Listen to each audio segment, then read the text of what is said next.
Water Resources, and I want to thank the Farm Bureau again for helping us by distributing this to the membership of the Farm Bureau. Gratefully and much appreciated. And for all of our participants. I'm just going to quickly go over the agenda and see if there's any other things we want to cover. I'll do the intros and talk a little bit about our East San Joaquin Groundwater Sustainability Plan and who the Groundwater Authority is. For those that might not know, I know there's a whole lot of people here that are very well versed in it, and talk about our actions, projects, and practices. I'm Matt Zadar. I am the Water Resources Manager for San Joaquin County Public Works and support and provide the staff to the Groundwater Authority.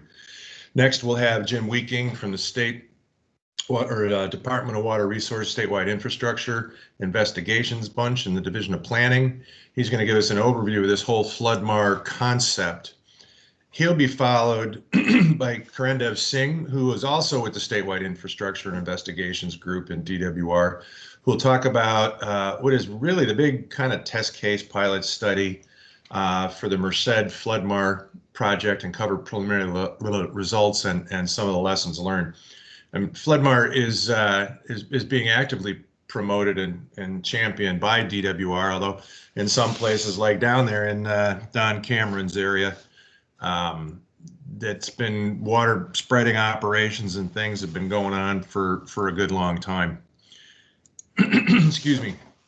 Then Danielle Mountjoy from Sustainable Conservation, who I've had the pleasure of knowing since we both worked in the Salinas Valley years ago, is going to talk about this groundwater recharge assessment tool, which I'm pretty excited about, and we've looked at it and talked about it at the GWA and the Technical Advisory Committee. It's just one way of really bringing solid information to growers and boards, groundwater sustainability agencies like we have, to get people to really understand the benefits, costs, and optimize the concept, not just of spreading floodwaters per FloodMAR, but for conjunctive use operations using direct or in lieu recharge as well. We'll take a short break after that and then get into the meat of this thing. And I think it's going to be the fun part, is talk about the agronomic implications of FloodMAR and have that panel discussion will be facilitated by Daniel. And then I'll grab our GSA board members and Scott Moody, from the general manager from Stockton East, and get a perspective on how boards are considering this, or should they consider it, what the impressions were about what they heard today, constraints and opportunities towards application of FloodMAR. Before I move on, I wanted to cover a couple of housekeeping things. We are going to record this workshop, and it will be posted to the East San Joaquin Groundwater.org website. Please have your microphone muted and your cameras off through the presentation. Only unmute yourself during the Q&A sessions, and we'll do quick Q&As after each one of these esteemed speakers or panelists engages. And please use the chat function to ask any questions you may have during the presentation. We will leave some time at the end of each agenda item to allow for Q&A and direct interaction. Please use the hand raise function of the tool, the Microsoft Teams application, so that we can see you're wanting to make a question. And if there is written questions submitted via the chat, and you'll see the little bubble up at the top of the application, you can tap on that and type in a new message, and I will be trying to record all of the questions that do come in as they come in, and I'll address them when we get to the end of any specific agenda item. Quickly, just the alphabet soup, like all great.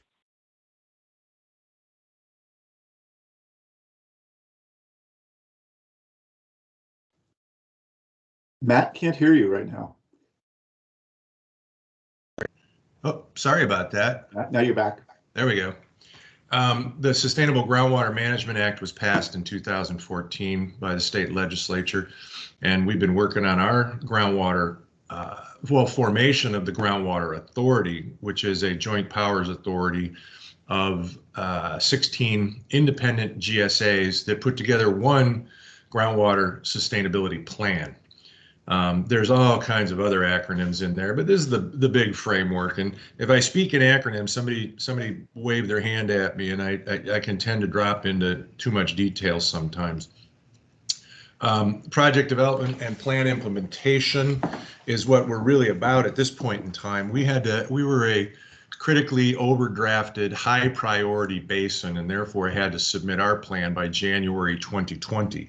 The East San Joaquin Groundwater Sustainability Plan is currently under review by the Department of Water Resources, and it outlines all of our plans, dreams, programs, projects that will help us achieve sustainability by 2040 and avoid any undesirable results. And that undesirable results is a big thing in SGMA, and that's declining groundwater levels, continuous chronic overdraft and changes in storage, saltwater intrusion, land subsidence, impacts to groundwater dependent ecosystems and or related to the groundwater surface water interaction. And we looked at what those could be now and into the future, and the whole plan is to avoid any undesirable results.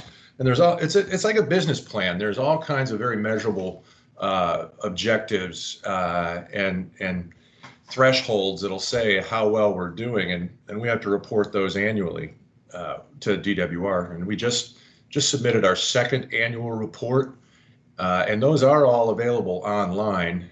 We're presenting it to the steering committee next week for anybody that is interested, and it'll go to the full board at the meeting in June. The law defines what has to be in the GSP, and we'll know how well we hit the target when we get the feedback from DWR. The law does identify the roles of DWR and the state board. DWR sets the standards and the best management practices for consideration, and does evaluate the groundwater sustainability plans, and those that are found to be not in compliance with the spirit and intent of the code can be referred to the state board, which also will do a review and can put basins on probationary status. And the whole point of our groundwater sustainability plan, I want to emphasize this, and the law really seeks to empower GSAs and entities like our groundwater authority to maintain local control. But if you know the history of the groundwater planning, there's been a couple of good swings and a lot of good progress over the last 20 years under the AB 3030 and the SB 1938 statutes, where local entities put together groundwater management plans. But many of them were token, just prepared to qualify for grants, and really weren't the opportunities to change, or didn't really get towards sustainability in a lot of basins. And the legislature decided in 2014 that they weren't going to mess around and pass this legislation, but says, the preference is local control. That's local funding, local projects. And of course, DWR has done well with helping everybody with the grant programs and things. But these GSPs really are the opportunity to preserve local control and manage the basin to your own objectives. The East San Joaquin GSA I mentioned is a groundwater authority, is 16 independent GSAs with one groundwater sustainability plan. Now, a lot of areas in subbasins, and the subbasins are defined by DWR, have multiple GSPs. All of those are supposed to pay attention and try to have some common methods, common data, and common assumptions, so the basin is managed. And there can be different management areas or multiple GSAs, as we have. And I think it's really good that we are operating at a region scale with a regional plan, even though the GSAs are the entity that will be responsible for implementing some of the most of the projects identified in the GSP. The Groundwater Authority does not have authority to actually build or implement projects, and what the GWA does is try to facilitate the partnerships, think about joint funding, manage and administer the annual reports, the data collection and monitoring, information management, and reporting that lets us see how well we're doing against the standards we've established for ourselves in the GSP. Our plan really did focus on capital projects to reduce groundwater pumping, and our target is really about 78,000 acre feet. Previously, this overdraft was probably in the order of 150,000 acre feet, but there's been local investments and big progress in terms of getting closer to sustainability, but as indicated in the plan and by the application of our integrated water flow model and the basin accounting and quantification of the water budgets, we still got some ways to go. The good news is we probably have water available for recharge. We have concepts. There's 8 planned GSA projects representing an estimated $23 million in investment and 15 potential longer-term conceptual projects. So the good news is we've got solutions. The bad news is we haven't figured out how to fund them all. But we are making progress. I mean, we just submitted the plan in 2020 and we've got till 2040 to get there. And we are seeing some projects making progress through their life cycle through feasibility study, well, conceptualization, feasibility study, preliminary design, environmental review, chasing permits, and ultimately having final designs. And I can't wait to see them go to bids and specs and see the golden shovels get turned here and hopefully in my career with the county. There's 15 potential longer term projects. And one area where I think people have asked me questions are like, wait a minute, you guys didn't try to curtail any pumping activities or come up with groundwater allocations?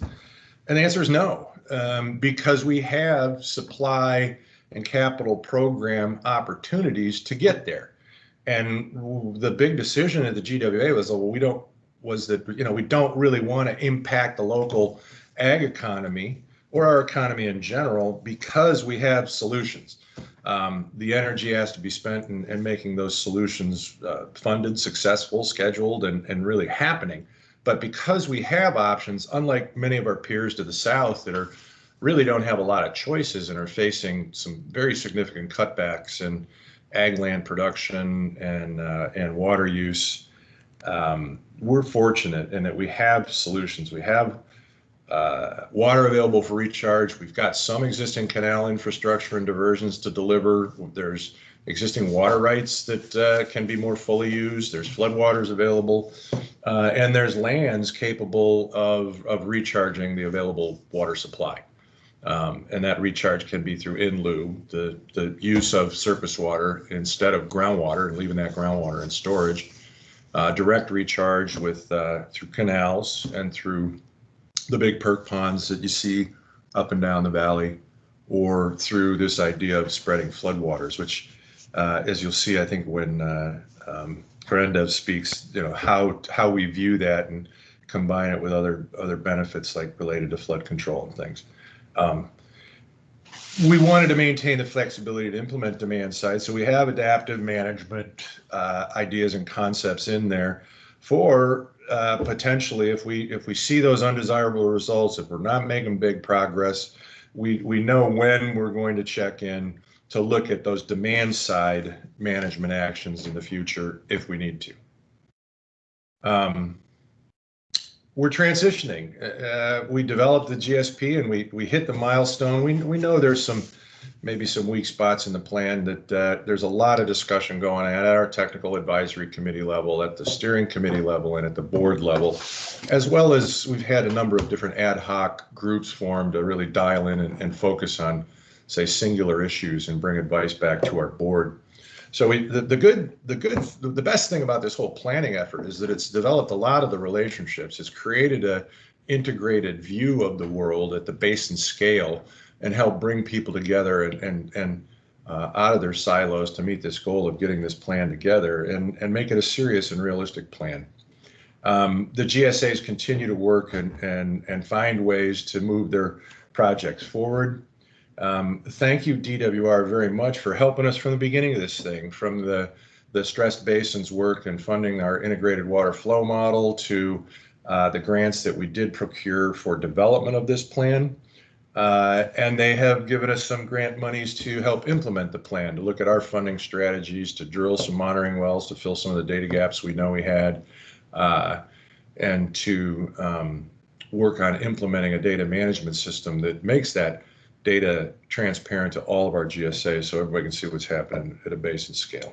I mentioned we did 2 annual reports.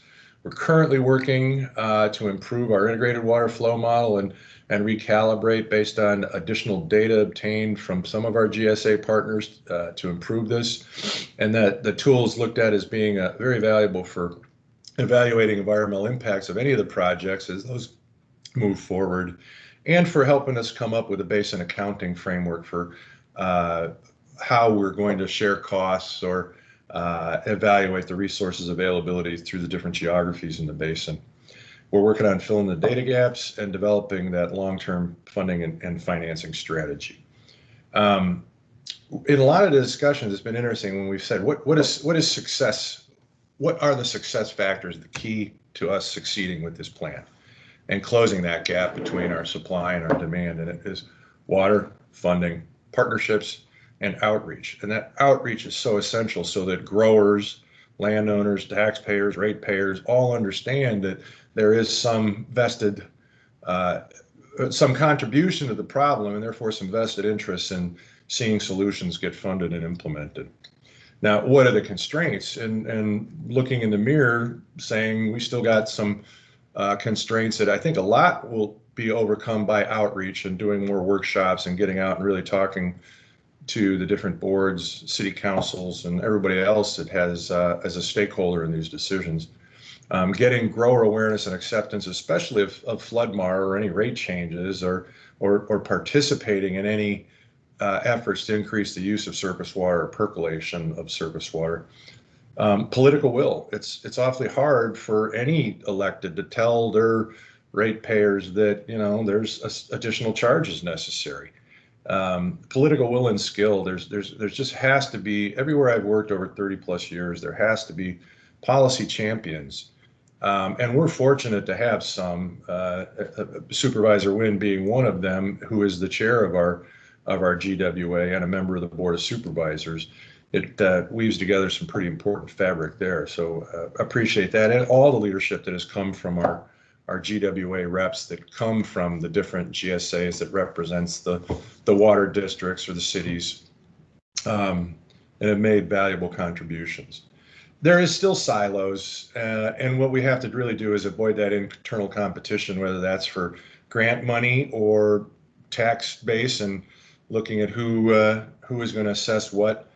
And economics, it's never bored me, and I've been doing it a long time. This whole, how do you get people to believe they have ownership of the problem and they're going to get some benefits by what investments need to be made with the use of public resources and combining local, state, and federal funds?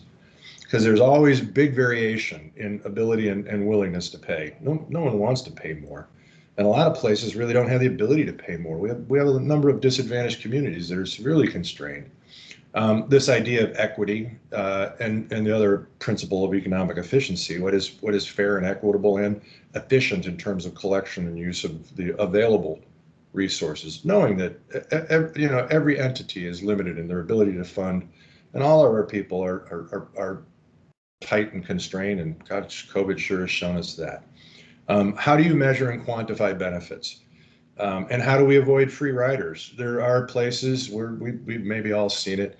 People make investments and others are happy to let others solve that problem, and they'll sit on their hands and continue to operate with a cost avoidance mentality. And it's a lot of hard work to get out there and get people behind shared solutions in a basin like ours, because it is different across the whole geography. So that about wraps me up with one last thing about opportunities. And the opportunities are really coming by thinking regionally and multi. That's multi-benefit, multiple funding sources, local, state, fed, meeting multiple objectives with projects that might have environmental flood risk reduction benefits, as well as water supply benefits that are pretty obvious, and those are the easiest ones to measure. And the right partnerships and participants, multiple participants, cities, counties, GSAs through their groundwater districts, or their water districts, excuse me. And really, it's so interesting. There really is nothing new under the sun. I mean, there's been so much creativity and so much talent that have engineered things around this valley, from the Farmington project, the Delta water supply, all the things that North San Joaquin wants to do with their system. some successes in terms of exchanges or transfers of water between districts in the cities. And what I have learned is really timing is everything. And it seems like with Sigma and the bonds and what I think is going to be a lot of federal relief money for infrastructure and support, I think the stars are aligning both politically and economically that we may be able to accomplish some significant things in the next 5 to 10 years. And the good news, as I say, East San Joaquin has assets to be managed. We have water available for recharge from some water rights that the county has filed that we just need to define what those projects that take that water and put it to beneficial use are. There's surface water that all of our districts still have available that can be applied. We have floodwaters we can spread through things like FloodMAR. We can consider things like this forecast informed reservoir operations. And I won't go into big detail about that, but that's where the multiple benefits of flood control and water supply can come from, looking at how can we reoperate the reservoirs, maybe evacuate conservation pools to leave more flood storage in times when we know we've got good forecasts, and get that water in the ground and keep people's entitlements and names painted on those drops and store them in the groundwater basin rather than behind the reservoir. And that's something we really need to look at on all the river systems, from Aqualami to Calaveras to Stanislaus. The other good news is we have a lot of recharge areas in this eastern part of our basin that water will percolate and get down to the groundwater basin and be able to be stored there without evaporative losses. And it's there. If we can put it in there in the wet years, get it out in the dry years, we've got places we can do that. Our biggest asset is probably the empty storage space. We pulled out 1 to 2 million acre feet of groundwater, and that leaves groundwater storage. That's a pretty big reservoir to be able to be managed, again, for wet year, dry year type of operations. And as we move forward and observe climate change, we're probably going to need to figure out how to use that asset for ourselves. And leveraging funding, local, state, federal. And again, I mentioned the Relief Act and the infrastructure and all the things that are being talked about. Our biggest constraint is finding that local funding, because all of those federal and state dollars have match requirements, and the state tends to be 50%, or both the state and the Fed tend to be 50%. The state has a lot more flexibility than if there's a lot of disadvantaged community advantages, that amount can drop proportionately depending on the communities being served. So that is it for me on the intro. And I can take just a couple of questions, and I want to get moving on and let some of the other more probably interesting individuals dive in and do their part. So I did not look at the chat. Here's the chat, and I don't see any questions that came in from chat. And if I don't see any hand raising, what we'll do is we'll move on to the next item of our agenda, and Jim Weeking to talk about and provide an overview of FloodMAR. Jim, it's all yours. Good morning.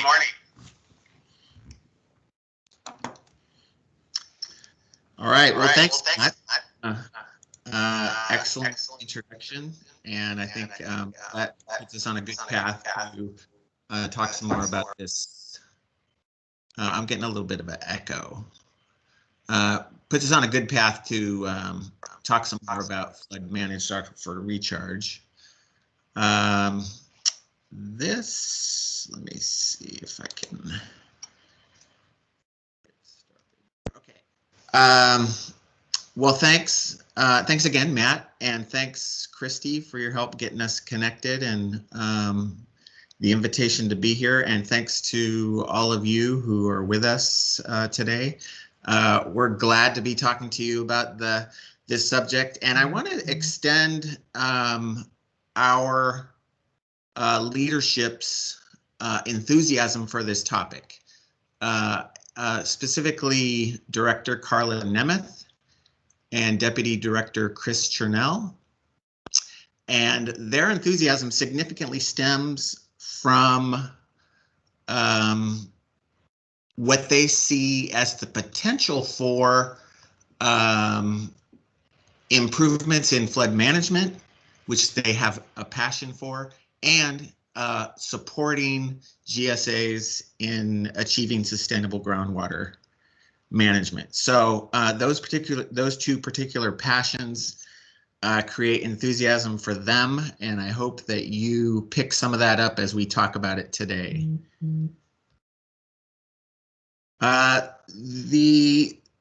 For Department of Water Resources, FloodMAR really began as an initiative a couple years after the Sustainable Groundwater Management Act was passed and implemented.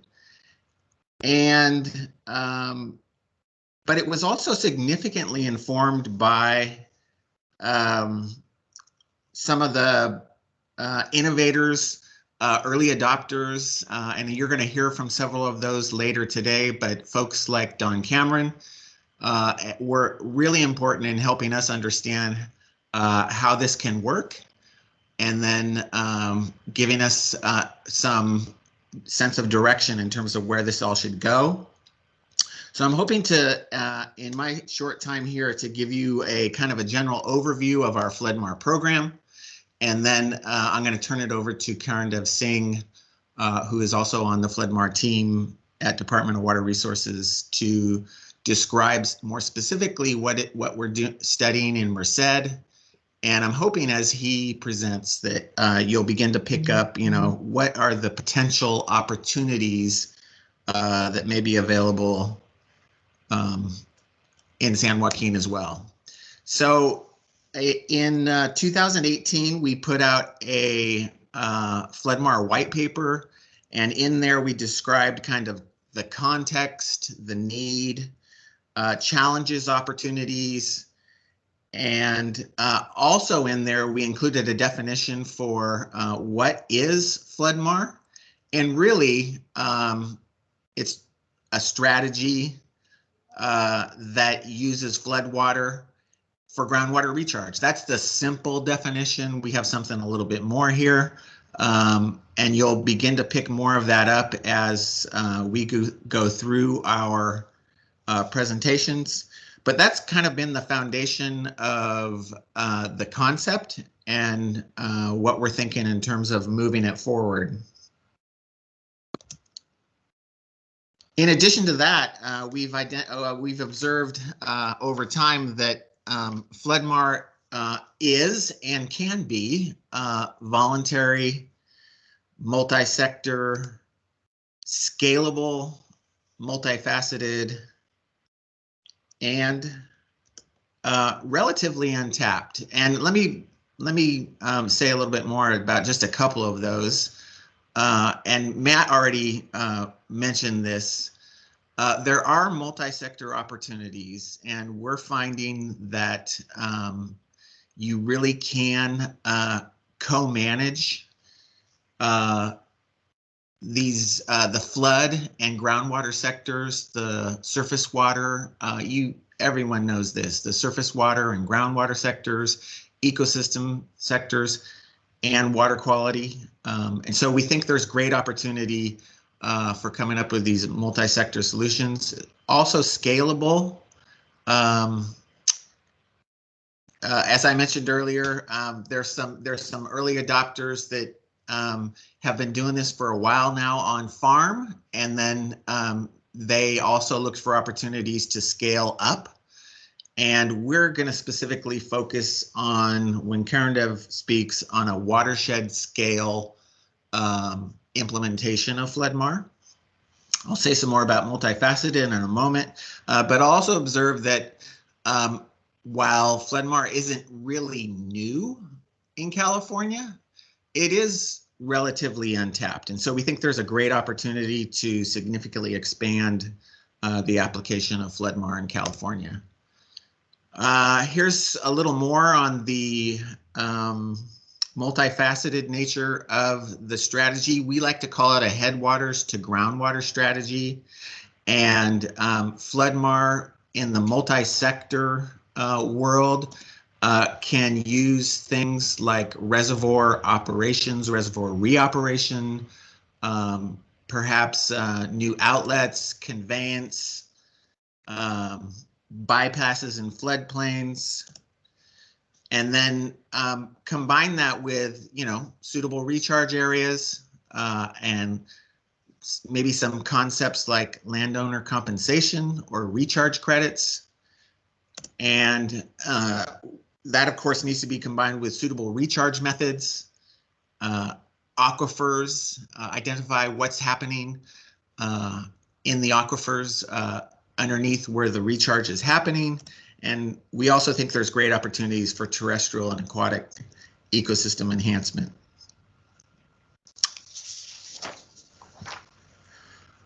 At the same time, or a year later, actually, in 2019, we recognized that there were advancements happening in FloodMAR, and so we kind of brought together a research advisory committee, and that committee included over 200 subject matter experts in all these various disciplines. I'm not going to read through them, but they developed a list of information gaps and then identified 39, so 3 per theme, what we call theme, research, data, and tool themes.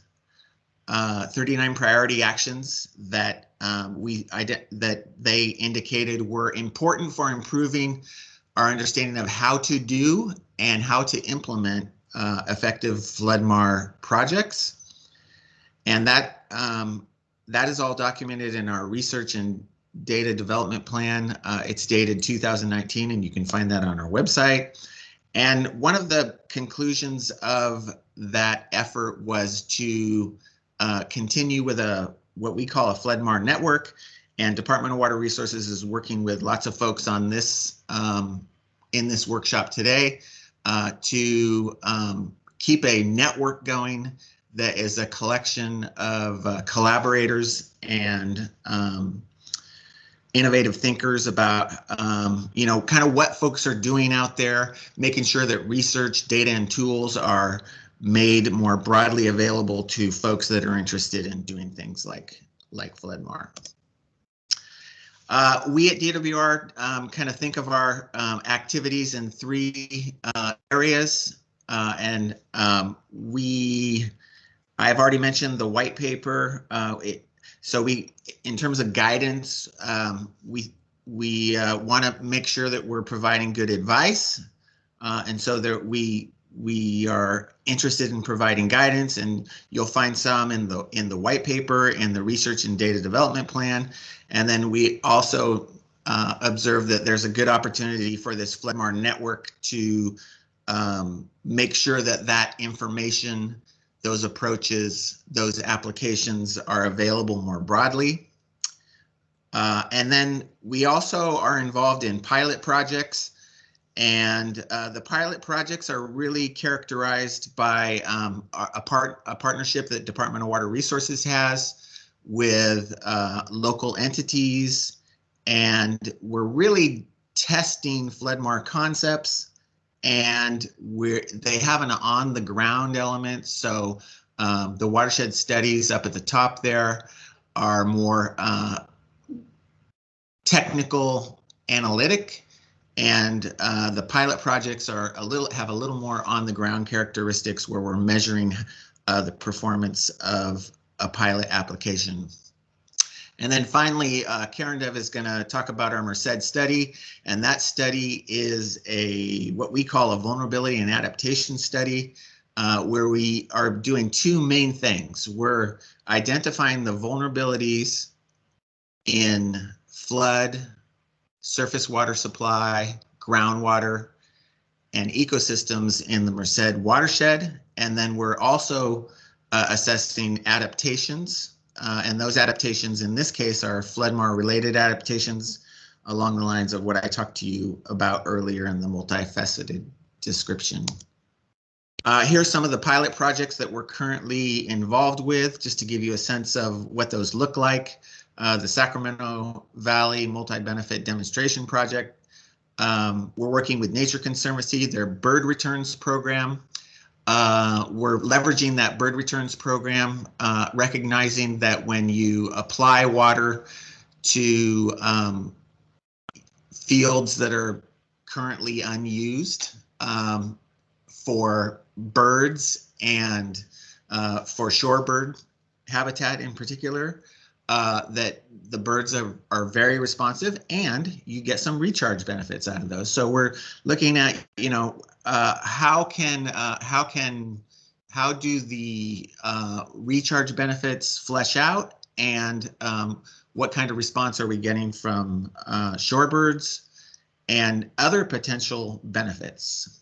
And then we're also working with river partners in San Joaquin River Conservancy on some floodplain recharge concepts that we're going to test out. And we have, that pilot it's very much in its infancy stage right now. And we're looking at opportunities related to getting water on floodplains for some ecosystem benefits, and then also trying to figure out what kind of recharge is happening and what are the recharge benefits associated with that. Merced Steady Recharge Demonstration, we're working with Merced Irrigation District, and that's a kind of an offshoot of our Merced study that Karandev is going to talk about. And we really want to test some of the analytics and concepts that we're assessing in the watershed study. Here's my contact information. If you have any questions about our program generally, please feel free to contact me or any of us on the FloodMAR team. And you can see our website down there at the bottom.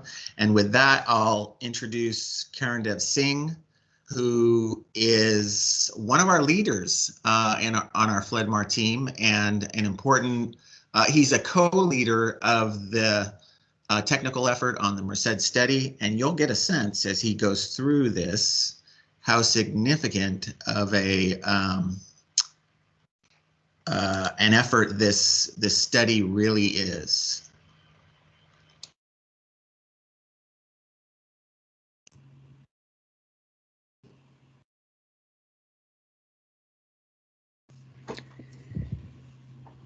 Hey, thank you, Jim. Hello, everyone. My name is Karandev Singh. I guess we have a lot of ground to cover, so I'm gonna just before we get going with the details of the presentation, just want to let you know that there's a PDF copy of the presentation that is available. And Christy has a copy of it, so if you need to look at the details of some of the results I've been presenting, so please be sure to reach out to her, and then you can also reach out to me directly. All right, so let's get started with our presentation.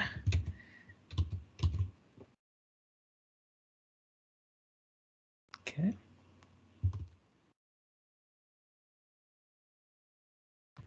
All right.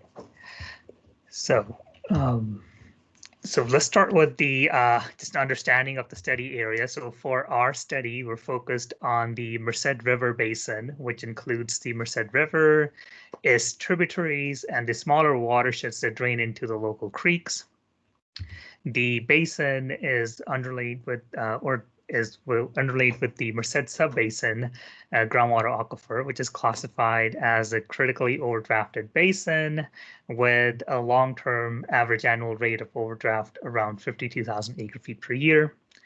The study area includes one major reservoir with a storage capacity of 1 million acre-feet and roughly 825 miles of canal network, which services about 150,000 acres of agricultural land, which we include in our analysis as part of the on-farm recharge and assessment.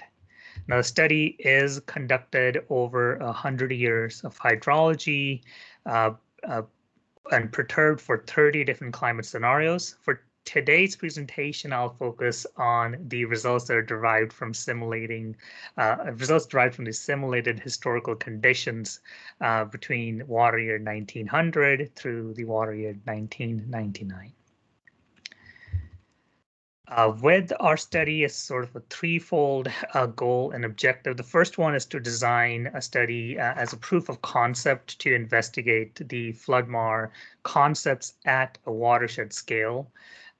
So with this, our goal is to include a representative set of operation to demonstrate feasibility of concepts and not necessarily present the most optimized version of operations. As you look at some of the results, we have incorporated the different scenarios, looking at different possibilities, but we have not necessarily optimized the implementation of all those possibilities.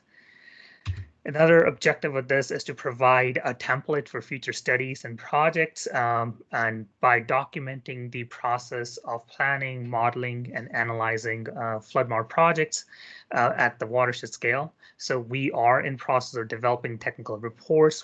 I think a couple of them have been published on our website, and then the others will be published over the course of this year. And lastly, to evaluate multi-sector benefits across 3 water management sectors, the flood, water supply, and ecosystem.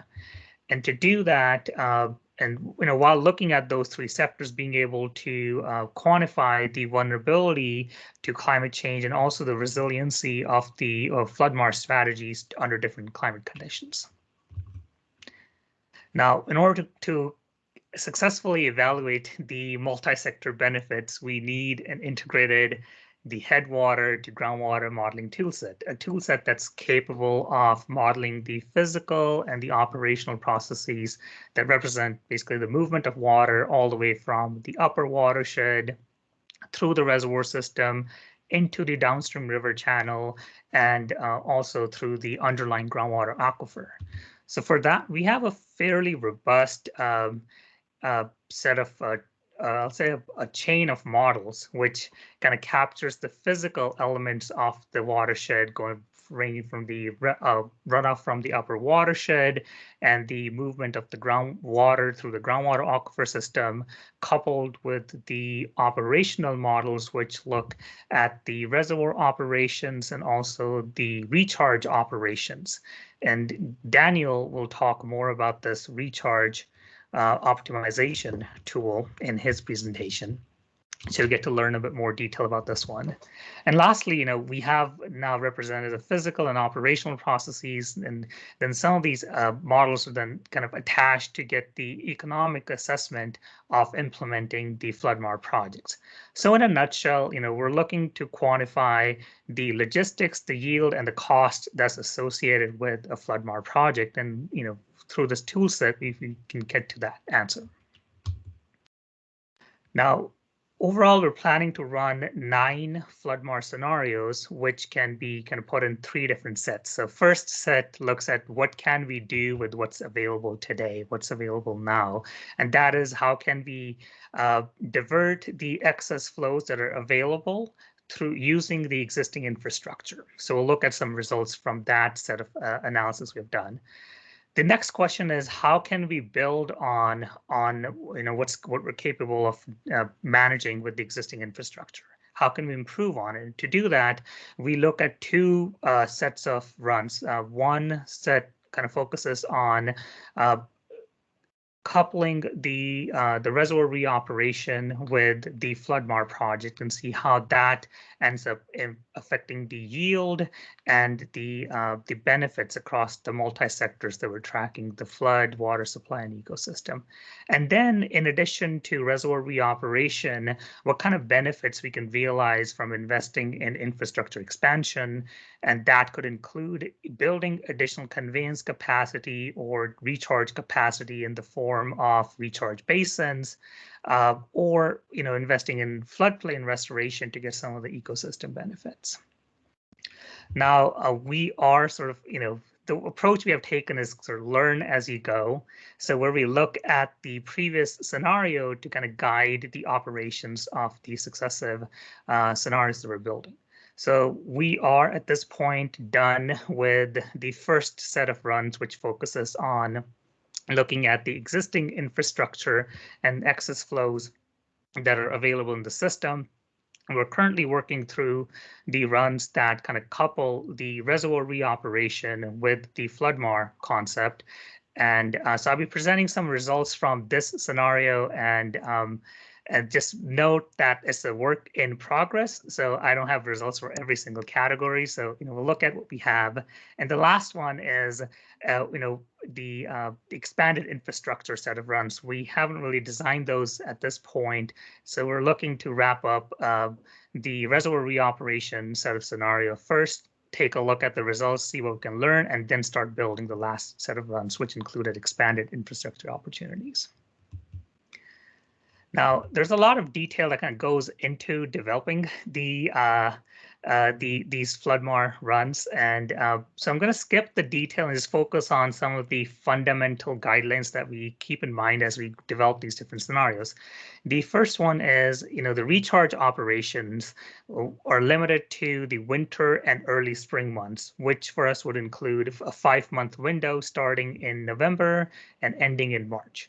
And the reason for that is, based on some of the analysis we've done, outside of this period, we find that we're severely limited by either the availability of land to put water or the availability of excess flows to divert and recharge. The second is to minimize harm to the downstream users, which we accomplish by diverting water that is physically available. I'll define that term in a minute. After meeting all the downstream demands and in-stream flow requirements, and when delta is in excess, to make sure that we're not harming water users in the immediate watershed and as well as outside of the immediate watershed. And just a reminder, the physically available is not same as legally available, which I think is what State Board is interested in establishing when assigning a new water rights permit. And we are in process of working with State Board to refine the definition of how we derive what's available. But for this analysis, we're focused on water that's physically available, and there may be additional consideration that need to be taken into account as we're thinking about the water that's legally available for doing recharge. All right, so in terms of what can we do with by just diverting excess flows through our existing infrastructure. So I'm going to share some key findings, and I'll just throw up a graphic which has some details to go along with it. So there are 3 lessons we learned. First one is that the canal network itself can provide a substantial temporary storage space for recharge. Another key finding is that the on-farm recharge significantly increases the recharge opportunities since you have more places to put water. And lastly, the groundwater is not confined to the primary location of recharge. The water moves, and it moves to the it moves within the primary recharge basins. It moves across the primary recharge subbasin into the adjacent subbasins, and some of it even moves back into the stream system. Now, to put some numbers to it, so the bar graph here shows you the amount of water we can apply by diverting just the excess flows in the system and recharging them through the canal network only, or recharging them through canal network and then the available agricultural land. So with the canal network, with the canal conveyance only, so the applied recharge is around 6.5 thousand acre-feet per year on average, and it more than doubles once you start incorporating the on-farm recharge element. It goes all the way to around 43,000 acre-feet per year. In terms of the location of recharge, where you can put water, so with the canal only, yes, 100% of the water is recharged through a canal network. That is by design. But once you incorporate the on-farm recharge, we still find that the canal network can help with recharge about half the available supplies, and the other half gets recharged through the on-farm component. In terms of the fate of the recharged water, what happens to the water that's recharged? As I said, there are 3 places it can go to. It can be retained in the primary subbasin. It could go over to the adjacent subbasins or back into the stream system. So for our runs, across different scenarios, we find that roughly 80 to 85% of the water stays in the groundwater aquifer space. And out of that, about a third of the water is what's retained in the Merced subbasin. About half the water leaves the Merced subbasin into adjacent subbasins, and the remainder of the water goes back into the stream system, which is about 15%. Now, one of the things to kind of keep in mind as we look at these results is we are modeling what we call the pre-sigma conditions. That is, while we're recharging the Merced subbasin, the adjacent aquifers are still operating to the pre-sigma standards. So which just means, you know, there's a more head for the water to travel outside of the Merced subbasin, and that's just a modeling assumption that we have. And we believe as we incorporate these sigma objectives for the neighboring basins as well, more of this water is going to begin to stay either in the primary recharge basin, and maybe some of the water, you know, we'll see an increase in the water that leaves the recharge basin back to the stream system as well. So let's take a quick look at the canal plus the on-farm scenario, just to get a better sense of the logistical details associated with the FloodMAR project. So the very first question that we start off with, how much is physically available for recharge? And what we find is about 2/3 of the water comes from the Merced River, which is a major river in the watershed, and about 1/3 of the supplies are coming from the local creeks. Now, major river systems do provide a substantial amount of water for recharge, but the supply is intermittent and it's not available every single year. Whereas the local creeks provide a smaller volume for recharge, but the supply is more reliable and continuously available throughout the 100 years of the simulated hydrology. This table gives you some numbers, which kind of gets back the main thing to focus is Merced River contributes about 68% of the total available water for recharge, and the local creeks cover about 32%. The total available water for recharge over the 100 years is around 4.7 million acre feet, and that's around 47,000 acre feet per year on average. This plot shows you the variation in the amount of water available on each year of the 100-year of simulated hydrology. And you can see there are years when we have a whole lot of water, and then there's the years when we don't have, when we have, you know, just barely enough water to do recharge. I have highlighted the contributions from Merced River in this blue bar outlined with a black line, and you can see, you know, when there's water available, there's a lot of quantity of water available from the Merced River system, but it's not available every single year. Whereas the other colored bars are the local sources of water, which are available throughout almost every year, but the quantities are much smaller. The next question is, when does the water become available? So there is a daily, just like the interannual variability, there is a variability in the daily flow as it becomes available, right? So, and the similar observation as the year-to-year variation kind of applies or gets reflected in the daily variability of flows. What I mean by that are the local systems provide small but continuous water supply source, whereas the Merced River provides huge quantities of water, but are concentrated over a smaller period of time, ranging from a few days to a little over a week. So this then presents a logistical challenge in managing logistical challenge to do recharge if you're only focused on managing the excess flows. So some of this variability can be managed better if we incorporate reservoir reoperation along with the FloodMAR operations. And this is precisely what we find. If we do that, we see our yields increase by 1.5 to 2 times. And so if you recall, the yield with this specific scenario is around 47,000 acre feet per year, and that number goes up to around 75 to 100,000 acre feet per year once we bring on reservoir reoperation. Now we know how much is available, when it's available. The next question is, can we use it all? And the short answer to that is not all, but almost all of it. About 90, what we find with our analysis is about 90% of the available water can be put to use, can be applied for recharge purposes, and about 10% is what's left unused.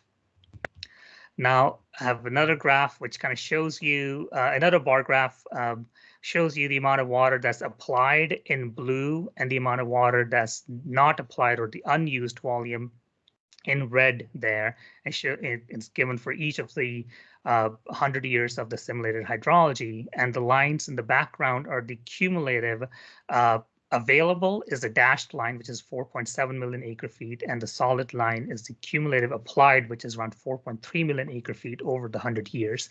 So if you look at annual averages, we have about 47,000 acre feet that's available on average. We apply 43,000 acre feet per year on average, and about 4,000 is left unused. Now, there are two reasons for the water that we're not able to put to use. And the first one is if there's a lot of water that becomes available over a concentrated period of time, and we are limited by our delivery capability to capture and move the water to the recharge location. So this constraint can be addressed by reservoir reoperation, where we can control the releases of flood from the flood pool to make sure we better align with the available canal capacity to sort of maximize that element of recharge.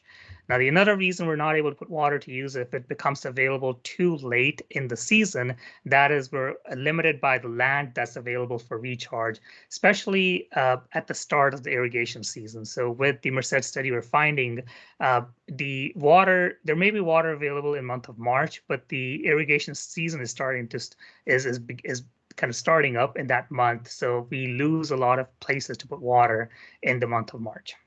So this can be addressed by investing in additional recharge basins, or as been proposed previously, kind of coming up with a reimbursement program where we can, landowners can voluntarily sign up to dedicate a certain portion of the land for recharge purposes on an annual basis. Now we know how much is available, when it's available, and how much of that we can put to use. And now the question is, where can we put the water where can we put the water to do recharge? So that is answered through the GRAT model, which Daniel will go into more detail. So I'm not going to take a lot of time with that. But with the decision is made based on the land use, the crop calendar, and the cultural practices surrounding the land use, which then tells us when we can recharge and how much water we can put on a particular field. Once we have that number, we can then back calculate how much water can we reasonably apply across the agricultural landscape at a given month or in a given week or so. Now, once we have made the decision, then the question is, do we want to prioritize certain fields? When we go through the algorithm is set up to prioritize fields with good drainage and good access to groundwater storage over the fields that don't have good drainage or access to groundwater. And we can add additional criteria if needed. Now let's connect it all. And I think this is a graphic that kind of connecting it all, where you have this is called the groundwater budget, where the inflows are in blue on the positive, positive values, or the inflows, the negative values, or outflows, the water that leaves the groundwater system. What's in yellow is the additional water that's recharged as a result of the FloodMAR project. And the lines in the background, the cumulative change in groundwater storage over the 100 years, where the dashed line is for the scenario before the FloodMAR project is implemented, and the solid line is after the FloodMAR project is implemented. So we put the numbers together. We have about 47,000 acre feet available for recharge on average. We apply about 90% of that. That is about 43,000 acre feet per year on average. And only about a third of that water gets retained in the Merced subbasin. So out of the 43,000 acre feet that's applied, roughly 14,000 of acre feet on average stays in the Merced subbasin. And what that means is over a 100-year period, the cumulative change in groundwater aquifer is around 1.4 million acre feet. For the next few slides, I'm just going to so we'll just quickly look at the lessons learned as a result of comparing the FloodMAR scenarios with the baseline no project condition across the three categories: flood risk, water supply, and ecosystem management. For the flood risk, we find that by focusing on just diverting the excess flows in the system, we're able to reduce the frequency of high flow events, but there's no change in, we're not able to make any change to the 100-year peak flow. With the water supply, there are no changes to surface water delivery since we're only managing the excess supplies in the system. But by diverting that water and applying it through the canal system or through the agriculture fields, we are able to improve the groundwater storage in the aquifer, which improves the long-term groundwater sustainability in the basin. And with ecosystem, even though we're diverting flows from out of the stream system, we're finding that there are marginal effects on the terrestrial and aquatic species. In the scenario where we're just diverting excess flows off the stream. I'm gonna skip this slide. It has numbers, again, the PDF, you guys can look at it. Once we bring a reservoir reoperation, there are a few different ways we are able to do that. There are two primary operations that we consider. One is forecast informed operation, where we manage flows or kind of basically managing floodwater releases to align with the available canal capacity. And another is the recharge pool concept, where we pre-release water from the water supply pool early in the winter season to do recharge and then refill that vacated space over the winter months. And there are different management objectives, but the overall finding with when we bring reservoir reoperation is that is when you begin to see a substantial reduction in that 100-year peak flow event. And from water supply, we do see a marginal reduction in surface water deliveries. But we don't have the groundwater results to prove that yet. But based on the numbers we're seeing, there's about 1.5 to 2 times more water that's available for recharge. So we're expecting that the additional pumping resulting from the decrease in surface water deliveries will be more than offset by the additional recharge we end up accomplishing through the FloodMAR project. And again, we haven't had a chance to run the ecosystem analysis yet either, so we don't have results from that. And the next slide has some results from there, which I'll leave for you to look at your time. And I'm up on my time, so I'll stop there and we'll open up for questions briefly if there are any. But overall, what we're finding is, for FloodMAR, we have to think at a watershed scale to truly get an understanding of the challenges and the opportunities available, and to truly start thinking about the multi-sector benefits and multi-sector solutions there. Dev, we do have a question from Steve Nell. Hey, Steve, good to see you. Did you factor in the downtime that canals are subject to for maintenance during the winter? Some of these systems are over 100 years old and require significant maintenance in the off season to ensure functionality during the irrigation season. Right. I think for canal system, the short answer would be no. We have not factored in the timing just because just from conversations with MID, they seemed fairly comfortable with the idea that we can operate canal system throughout those 5-month period. So no, we have not factored in a downtime.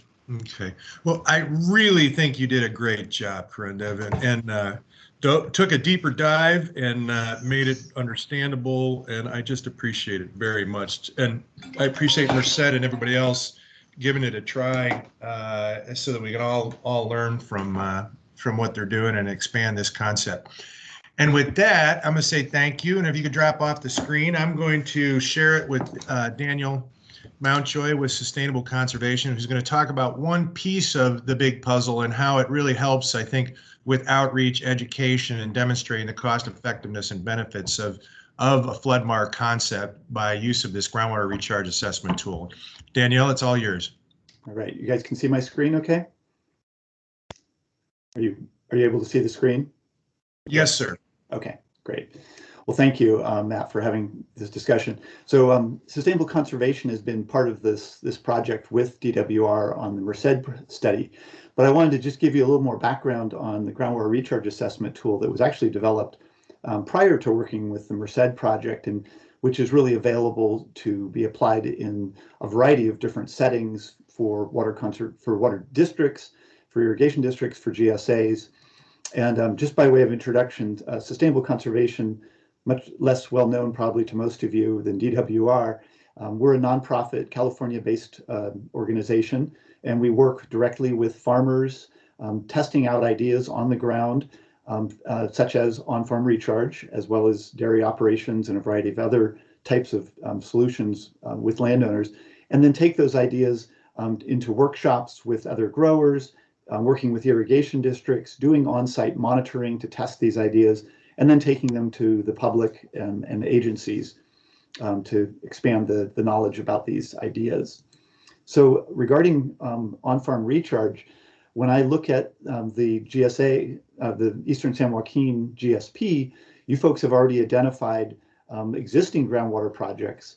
And the question that I would ask are, what are the other optimal recharge locations, and how much recharge could be achieved at what cost?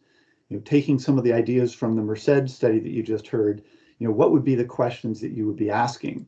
And it's clear from your GSP that you've already identified at least 8 other planned projects that will expand recharge within the groundwater basin.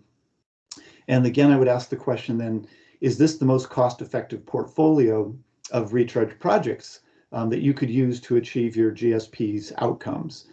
And what we're finding with the Merced study is the spatial distribution of projects will have different consequences for which parts of the basin are replenished, where some of that recharge will actually ultimately end up going, and whether it's actually addressing some of your GSP objectives regarding water quality and water quantity, surface flows, and groundwater dependent ecosystems.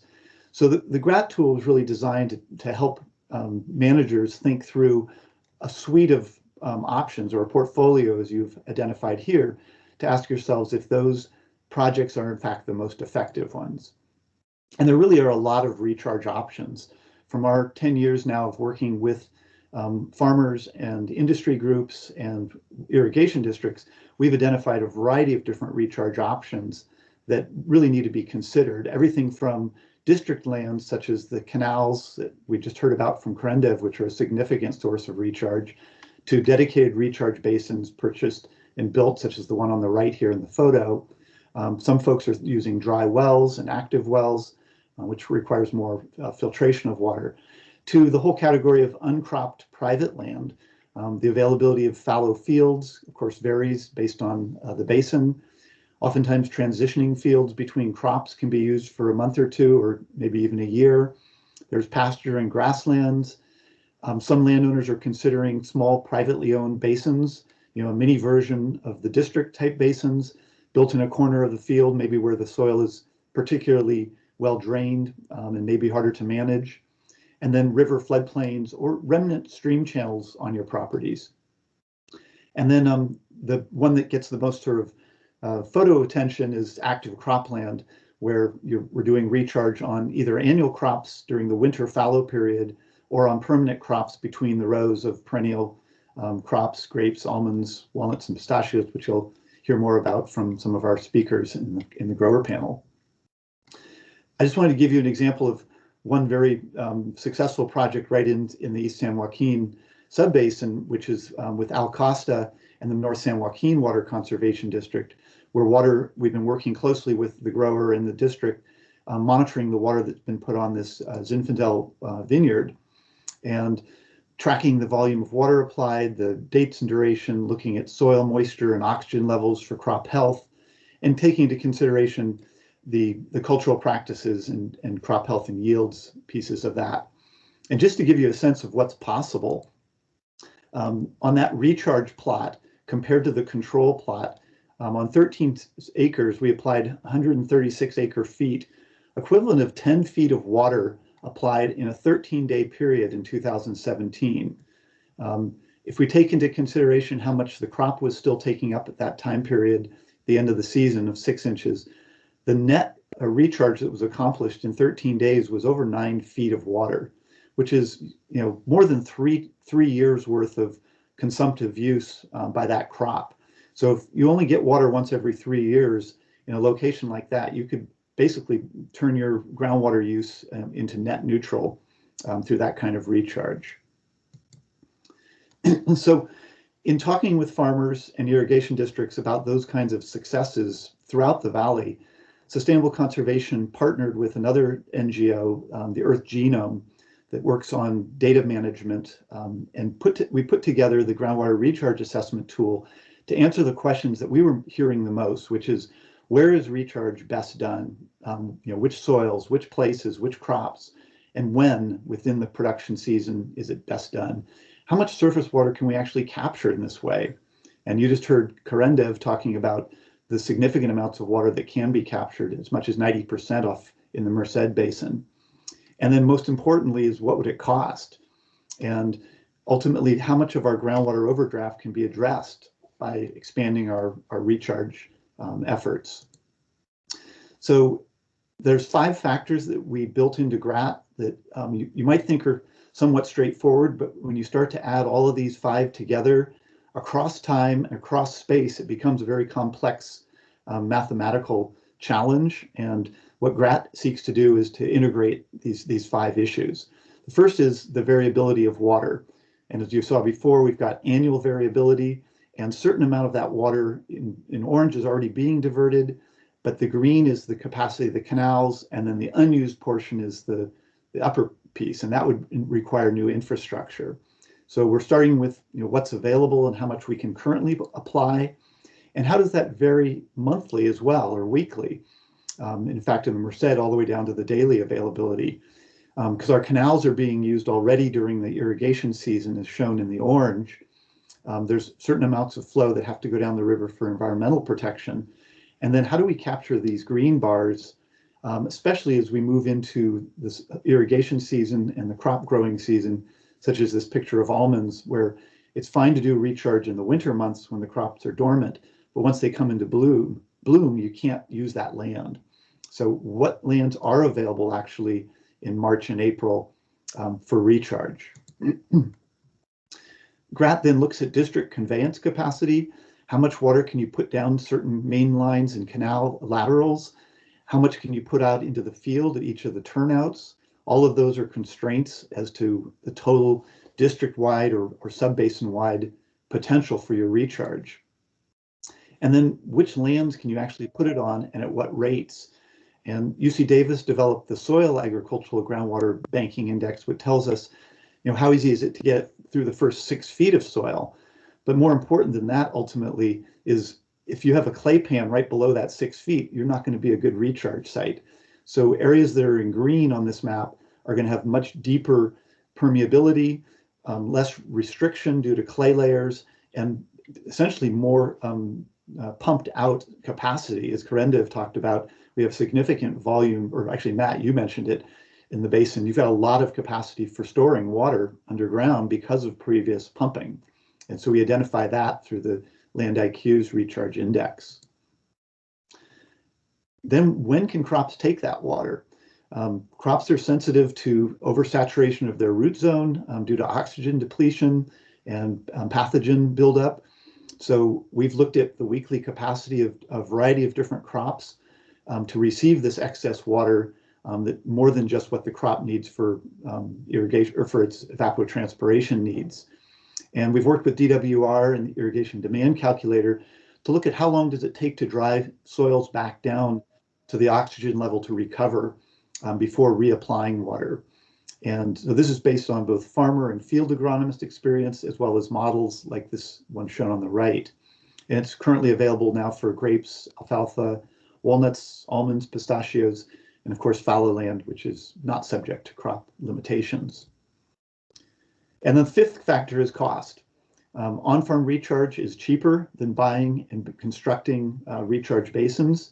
And so for every acre foot you can put on farmland, the cost of putting that water on there is $40 to $107 based on the conditions of the field and your irrigation infrastructure, whereas buying land and investing in that is closer to $100 to $250 per acre foot when you amortize those costs over the availability of water. So when you take all of that together, what GRAT does is takes those site suitability factors, the crop suitability factors, and ranks all the fields in a district for, or in a subbasin for its suitability. It then takes that weekly water availability for recharge, runs it through the canal conveyance capacity and its limitations and bottlenecks, and then applies that over your planning horizon, whether it's the 20 years of sigma or on a weekly basis for a sudden release of water, to give you your weekly potential recharge by field. What's your maximum amount you could do if all the farmers were willing and had sufficient incentives to take that water? This tells you then how much recharge you can accomplish in your basin towards your sigma objectives and at what cost, and how would you need to raise that revenue in order to finance or incentivize those farmers to take that water and cover their costs for the benefit of the groundwater basin. And ultimately, how much unused water is left that you might want to consider new infrastructure capacity in order to capture that, as Corinda said, either through floodplains or additional canal infrastructure. So when all the fields are ranked and all the canals are known, such as this example from Madera Irrigation District, where we piloted this concept along with Tulare Irrigation District, all those fields are ranked. We run the water through the system in terms of how much water is available. All the fields and sites are prioritized, and every site then has a cost. And of the 700 sites, we know a cost for the overall basin for the wettest year, for all the costs to all those landowners that were selected because of their best suitability. So that's the tool runs in real time on the web, very simple, quick runs. And as Krendiv also showed, we can see then where the water goes within those fields in terms of quantities. And really promising and interesting direction that we've been doing in the Merced is using that output to put back into your groundwater model to figure out, did those suitable sites actually replenish the groundwater in the areas in the basin that you most needed the water to be replenished? Where did it flow? Did it flow out of the basin? Did it flow back to the rivers? Or did it address some of those most severely depleted regions? So in starting to wrap up, then GRAT supports ongoing operations in terms of determining which farmlands are capable and compatible to take extra water at specific times of the year. You can then use it to prioritize outreach to encourage those farmers with the best sites to participate in a recharge program and be ready for anticipated flood flows. And think and evaluate the cost, the grower cost to manage those fields to take that water. And that's everything from setting up the berms to paying the irrigators to managing the soil in advance for better infiltration. In the GSP implementation process, especially in locations where there's multiple districts, right now we're working in the Turlock Basin with 3 districts, TID, Turlock Irrigation District, Eastside Water District, and the Belico Cortez. And in this area, what they wanted GRAT to do is help them compare the relative cost effectiveness of capturing a limited surface water supply in different parts of the basin to address the locations where depletion is most severe. And to be able to estimate the inter-district cost allocation, it might be easier to do recharge in TID and have that water flow into the east side than to have east side develop new projects to invest in recharge in their location. We don't know that, and that's what GRAT is being designed to help them compare those kinds of investment choices. And really, the thing that we've found to be the most valuable is that by putting data and making information available for a region or a subbasin like this, it creates a shared view. It allows the best available science and data to be transparent and discussed amongst all the parties, and identify groundwater opportunities across multiple jurisdictions, across boundaries, so that the groups can actually find which solutions make the most sense collectively, rather than trying to come up with their own best idea and try and compete for funding for that project versus seeing which will achieve the basin's needs collectively. So I will stop there, Matt. I can be reached for further follow-up at my email, and then Glenn Lowe's our partner at Earth Genome, who's been designing the tool with us. I've been a participant in it at different stages in my last 5 years, and I've always been so impressed with this work, and really want to find an opportunity to bring you guys in and do some of this in East San Joaquin. As you know, we've made a couple swings at it, and I hope that we can do this sometime in the near future. Before we go on break real quick, I wanted to see if there were any questions, but I also wanted to see if Supervisor Wynn was still on the line, the chairman of our Groundwater Authority. Are you out there, sir? I am. I was on another conference call, but I hold on a second, and I'll switch calls. How's that? Wonderful. So, I should have done this at the beginning of the presentation. I apologize. I wanted to introduce Supervisor Chuck Wynn of the Board of Supervisors, but also the chairman of our Groundwater Authority to say a word or two here. well, thank you, Matt. I'll be very brief. First of all, thank you for organizing this, and certainly for all the participants who are joining in, because this is a critical topic, certainly for not just San Joaquin County, but actually the entire state. The other part of it is I was watching the vice president the other day speaking, and part of her comment was very simple. She was talking about in the past, we fought wars over oil, and her comment was that in the future we'll fight wars over water.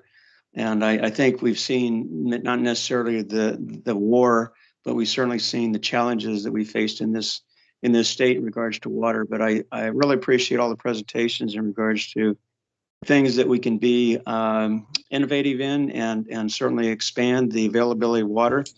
Unfortunately, having been in state and city and county government over the years, I have been disappointed at times, because sometimes government's solution to problems is to add more regulations and to restrict. And I think that government's role is simply to partner with the private sector and our constituents and residents to find creative ways to improve the situation, as opposed to trying to maintain the status quo or play in a zero-sum game where there's winners and losers. So anyway, thank you, Matt. Thank you to all the participants. I think this is a great opportunity to expand our knowledge in regards to what's going on and what the future holds.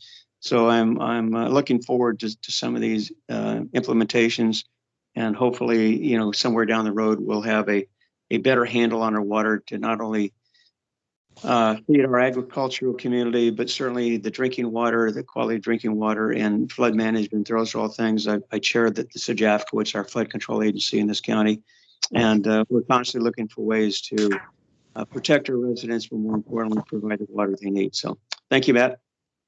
Thank you, sir.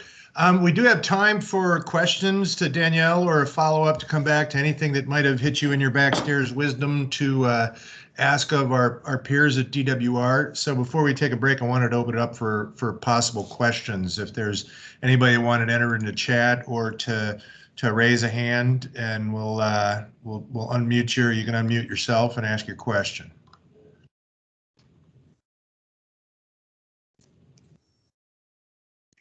Wow. We answered all their questions. We must have had really great presentations. Should have had shorter presentations. left more to be figured out.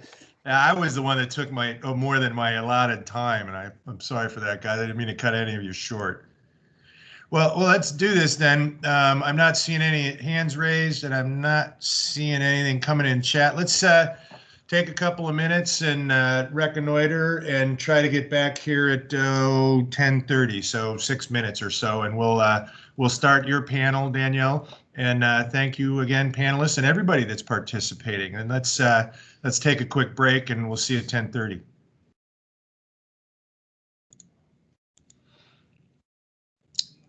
I'm going to stick around and keep the line on.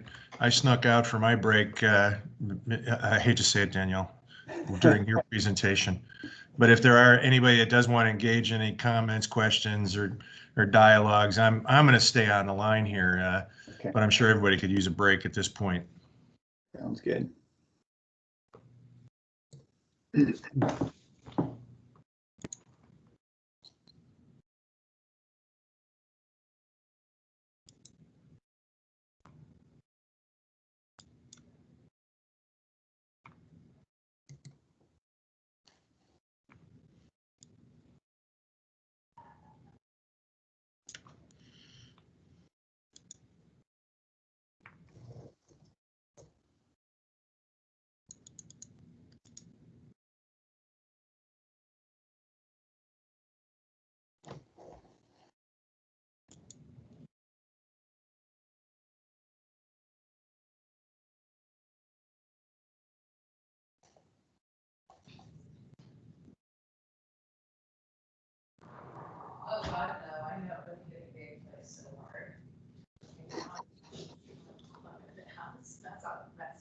running a seminar.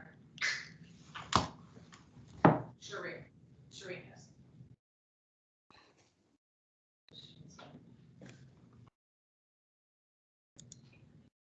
Yeah, she's gonna stay in the house, and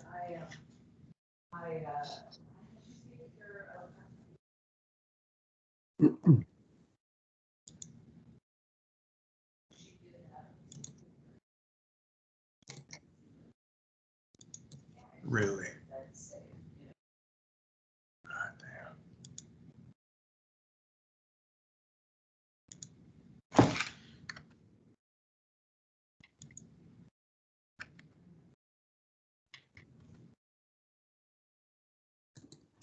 Hey, Joe. Good. Looks like we got a good camera, and I think I hear your sound, so you're all set. Oh no, your sound's on mute, but we'll get that going in a minute. Yeah, if you want to be checking in with the panel here, make sure everybody's got their technology working for them. Yeah, Rick, if you're nearby and can turn on your camera and microphone, and Don, if you can also, we'll just make sure everybody's functioning. And Joe, you've got your microphone on mute right now, but I'm sure you know how to get that off. Is it okay now? Yep, gotcha. Okay, perfect. Perfect. Still learning with all this. I know. And you know, different systems have different, you know, buttons in different places too.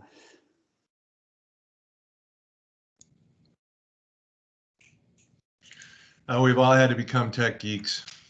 Yeah, we have. Even the 5-year-olds are learning how to do that. Well, they're the ones that are teaching me. I don't know about your kids. Yeah.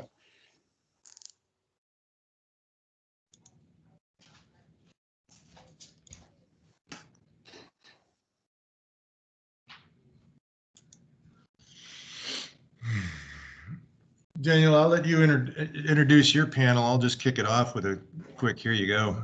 Sure, that's fine.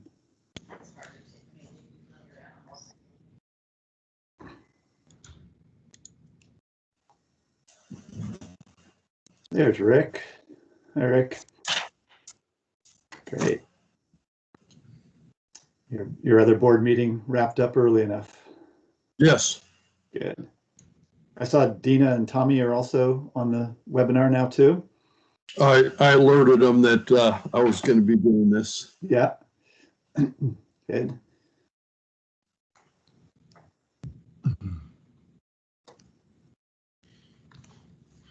Rick, I love your naughty wood paneling there. Thank you. It's my escape to the mountains without escaping. And Don, if you're in reach of my voice, can you go ahead and turn your camera on too and make sure we got you, Don Cameron.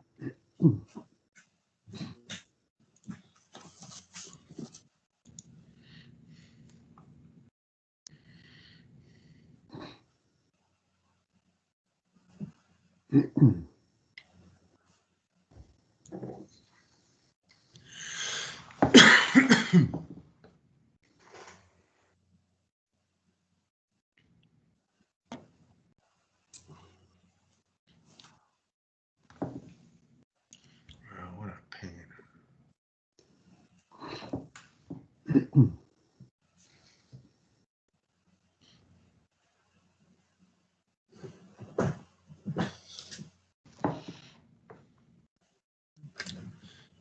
It is 10:30, and in order to keep us all on track, I want to check if Don, if you unmute your mic, if you're out there, and turn on your camera, that'd be great.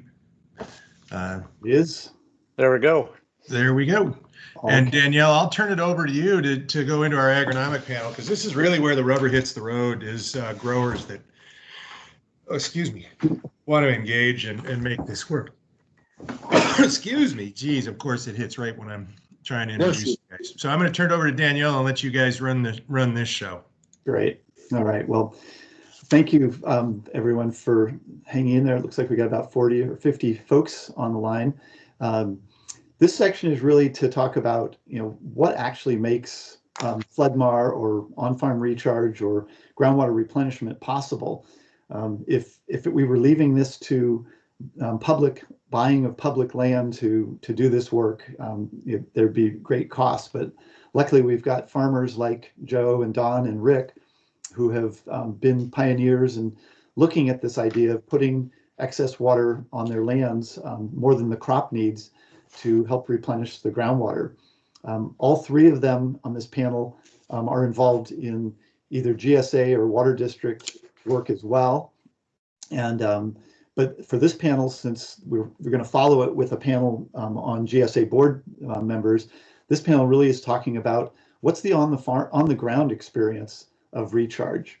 So we have with us Joe Valente from Couts Farms there in the county, in San Joaquin County. We've got Rick Cousins from Madera County, from Cousins Farms, and board member on the Madera Irrigation District.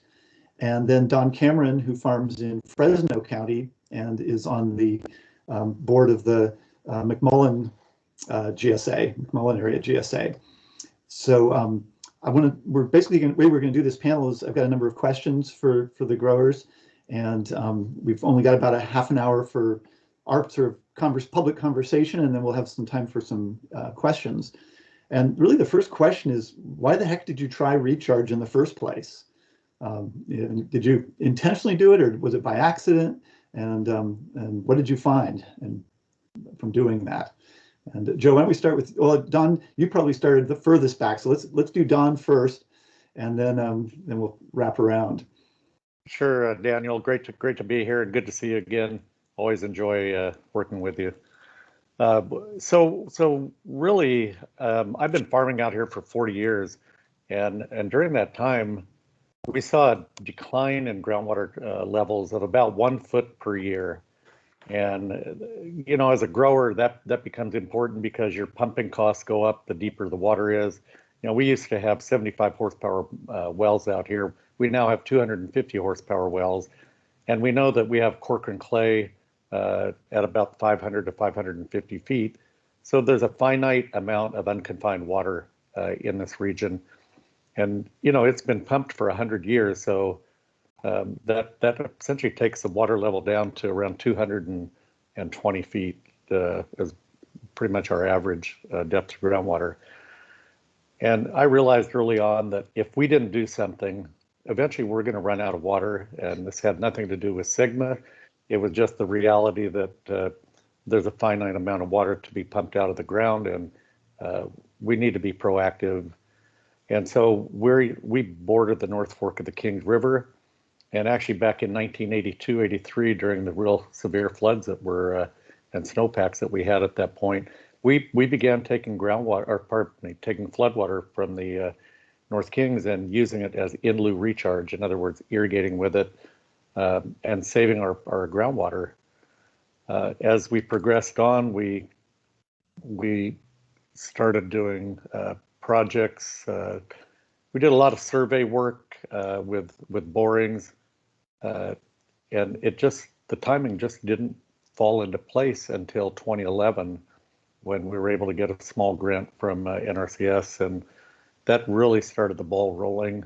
We did, and that was the year we started flooding wine grapes, and I'd seen in the 80s, the early 80s, a vineyard in the San Joaquin River that that had 4 feet of water running underneath it from January until the middle of July, and the grapes were doing fine. I even saw a crop duster dusting sulfur, which would never be allowed, but over the river, applying sulfur to the vines for mildew, and kind of tucked that away. And so when we were looking at places to do groundwater recharge in 2011, we started looking at our vineyards that we had, and we put a heck of a lot of flood water, up to 13 feet of water on one vineyard to replenish the groundwater, and that really got the ball started. And then Sigma came in 2014, and all of this became even more important, and the rest is history. Yeah, that's great. Sort of working our way north, let's do Rick down in Madera. You know, why did you get involved in this? Well, as Don so eloquently stated, over the years, and I've getting on my 42nd year of full-time farming, over the years, we have seen a decline in our groundwater pumping levels dropping down. Also, the advent of needing to going back to flooding. Most of my orchards and vineyards were established on flood, and then we converted over to micro sprinklers and or drip. At that time, it became apparent some of the benefits of flooding, not only for the groundwater recharge, but for the leaching of salts and that type of thing that were beginning to come back up to the surface and have an effect on our crop production.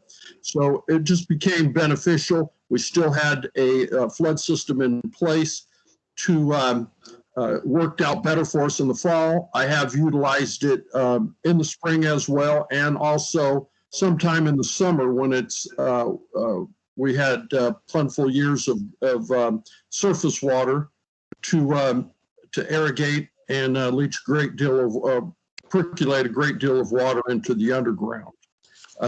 We've seen the benefits of that. Really like doing it in the fall post-harvest, and able to work the vineyards up and then get a substantial amount of water into our underground. That's great. And Joe, it has many benefits. What's that? Has many benefits. Yeah, great. Joe, why don't you bring it back now to San Joaquin County and tell us your story. Okay, you're kind of hearing the same pattern. I've been working at Couch Farms for 41 years. So it seems like all our guest speakers are around 40 years of experience. Again, you know, it's the same pattern. You know, in the late 80s, we switched from flood irrigation in the vineyards to drip irrigation. And over the last 40 years on some of our ranches that we farm on river bottoms, they would typically flood in the wintertime. And then within a week to 10 days, that water's all gone. And the vines have always done very well. Matter of fact, we are kind of convinced that when they get flooded, the yields are maybe a little bit higher. But I think in 2017, it kind of really set a picture of natural recharge.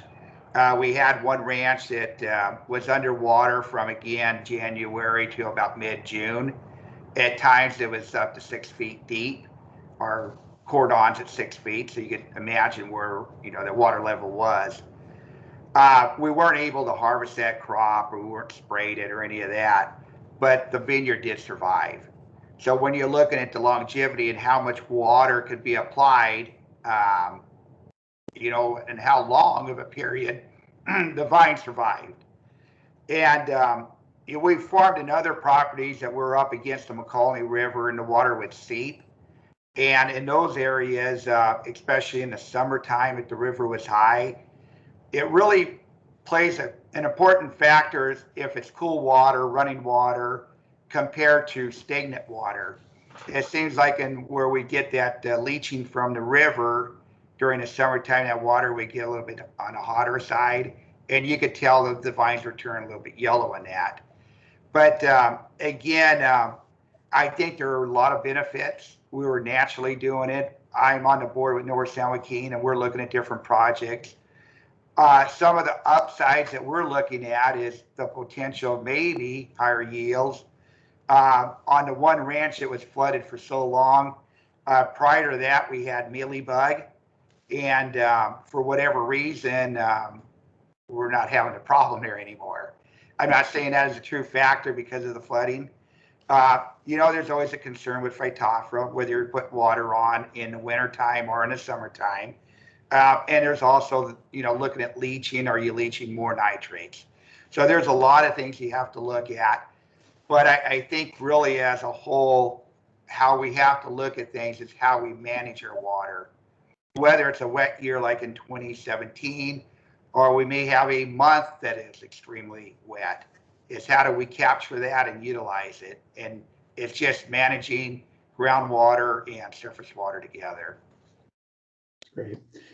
One of the things that I hear when I go around and talk about on-farm recharge or FloodMAR from academics, from other farmers, is the concern about crop health. And all of you have talked about vineyards and you know, grapevines or river bottom, you know, rootstock to start with, so they tend to be pretty adaptive to it. I think most of you also farm other crops. What other crops do you think it's suitable for, and how would you avoid damage to the crops in terms of how you manage it? I'm assuming you wouldn't flood other crops 4 feet deep and expect as good a result as you may have had on your grapes. Anybody want to jump on that one? Yeah, I could take that one. Ironically, you bring it up is that in 2017, when our vineyard flooded, right across on the west side of the colony, there was cherries growing there, and they didn't get the flooding, but they got the leaching, and it really affected it. So, you have crops like maybe cherries, and I'm not a peach grower, but maybe like peaches might be sensitive to it. Yeah. Yeah.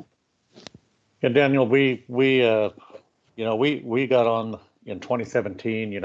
After 2011, it was a long period of drought, but in 2017 we had additional floodwater, and we expanded the crops that we flooded.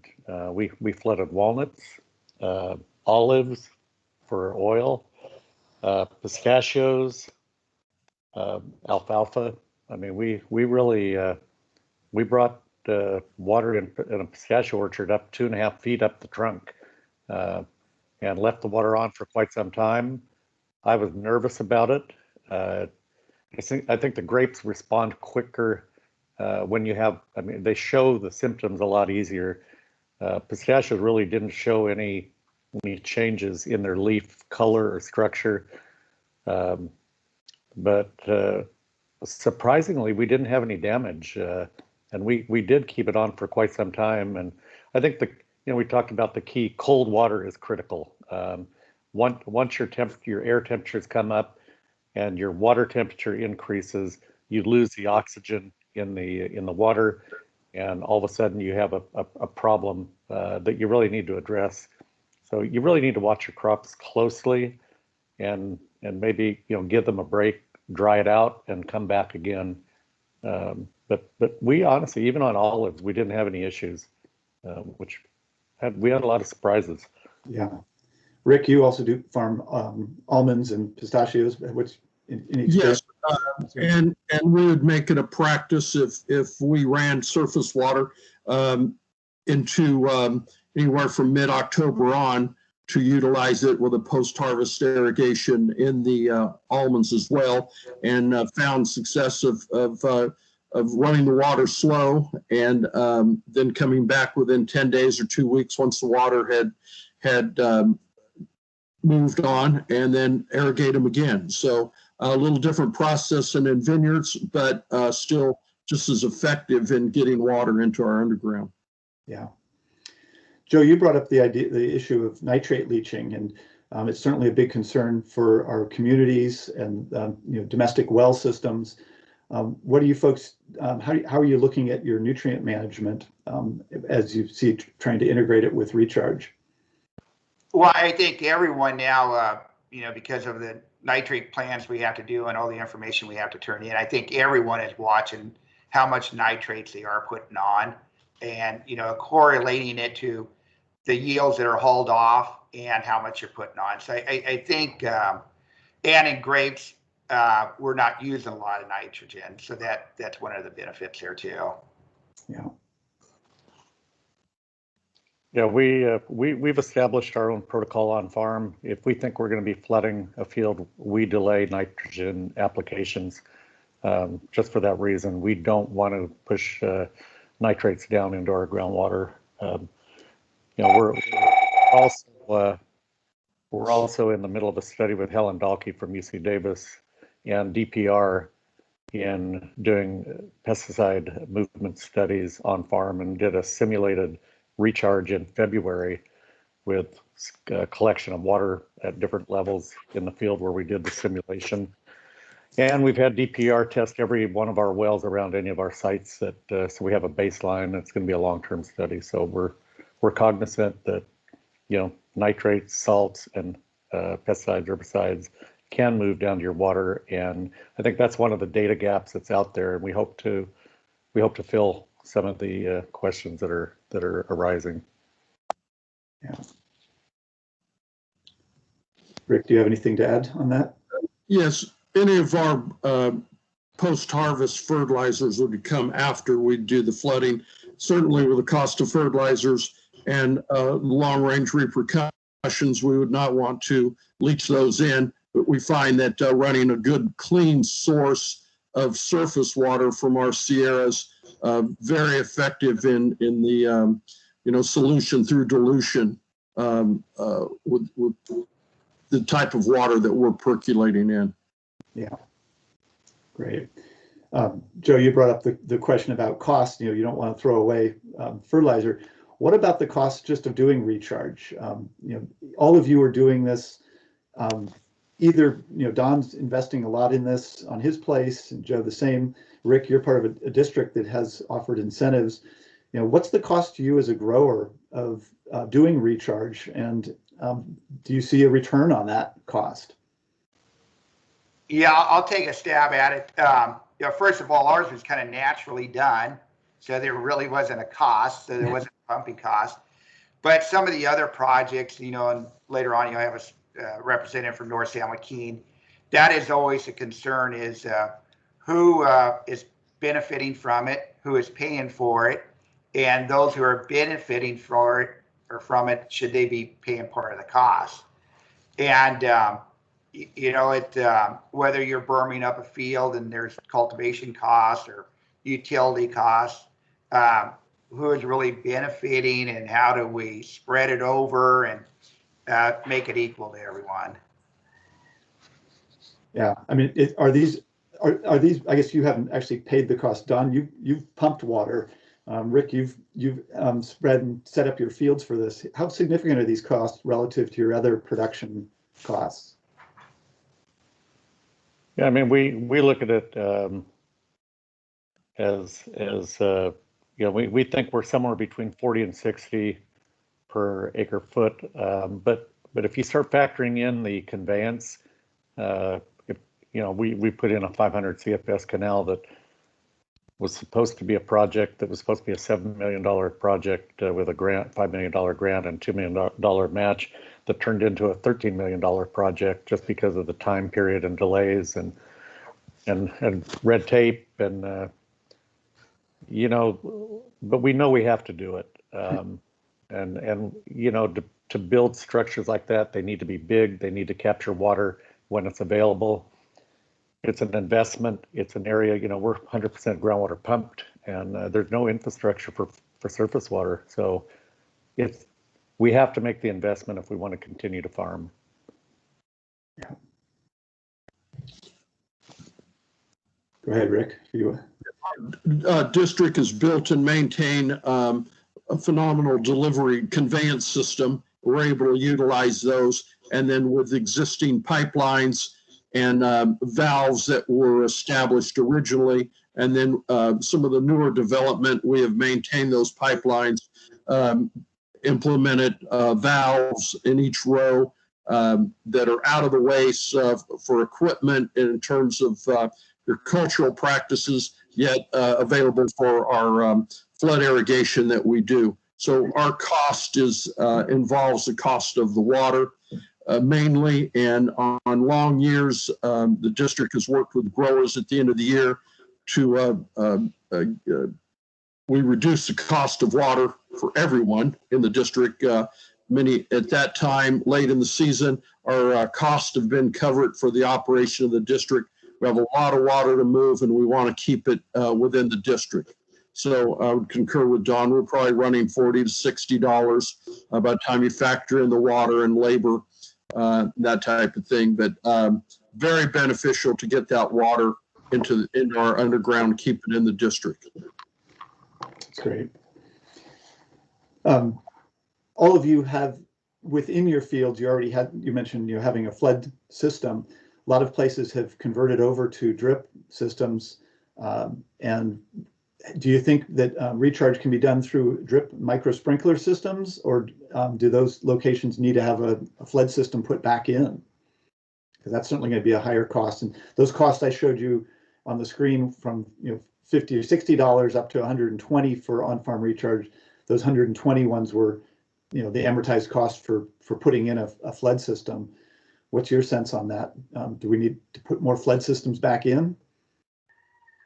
Well, I'll start off with that. I had some vineyards with that, and in 17 we had such an abundance of water. It was an early harvest season, and so I utilized some of the pipelines that were near there, but I didn't have the valves for it, so I put on hydrants and then would either run gated pipe or some of the plastic poly tubing out, and it was phenomenal. What we did, I was able to flood irrigate vineyards that had not seen flood water in 35 years. And to answer your question, through a drip system, can you do that? It becomes very cost prohibitive to try, in a short period of time to get 6 inches to an acre foot of water, just from your cost of pressurizing that water. Yeah, I think that you can go out and rent, gated pipe or other type of conveyance for floodwater, and you may need it for several months, you may need it a little longer, but I think the return is definitely worth the investment. There's no question. Yeah, that's great. Yeah, and in our area, in the Lodi area, a lot of these vineyards were flood irrigated, so actually the fields are level to to flood those partials now. So it's not like you're just walking away and your ground's on level or any of that. They're prepared for flood irrigation. It's just we don't have that intact right now. Yeah. But sometimes as we think we're smarter, and there are a lot of benefits to drip irrigation, but there are also benefits to flood too. Yeah.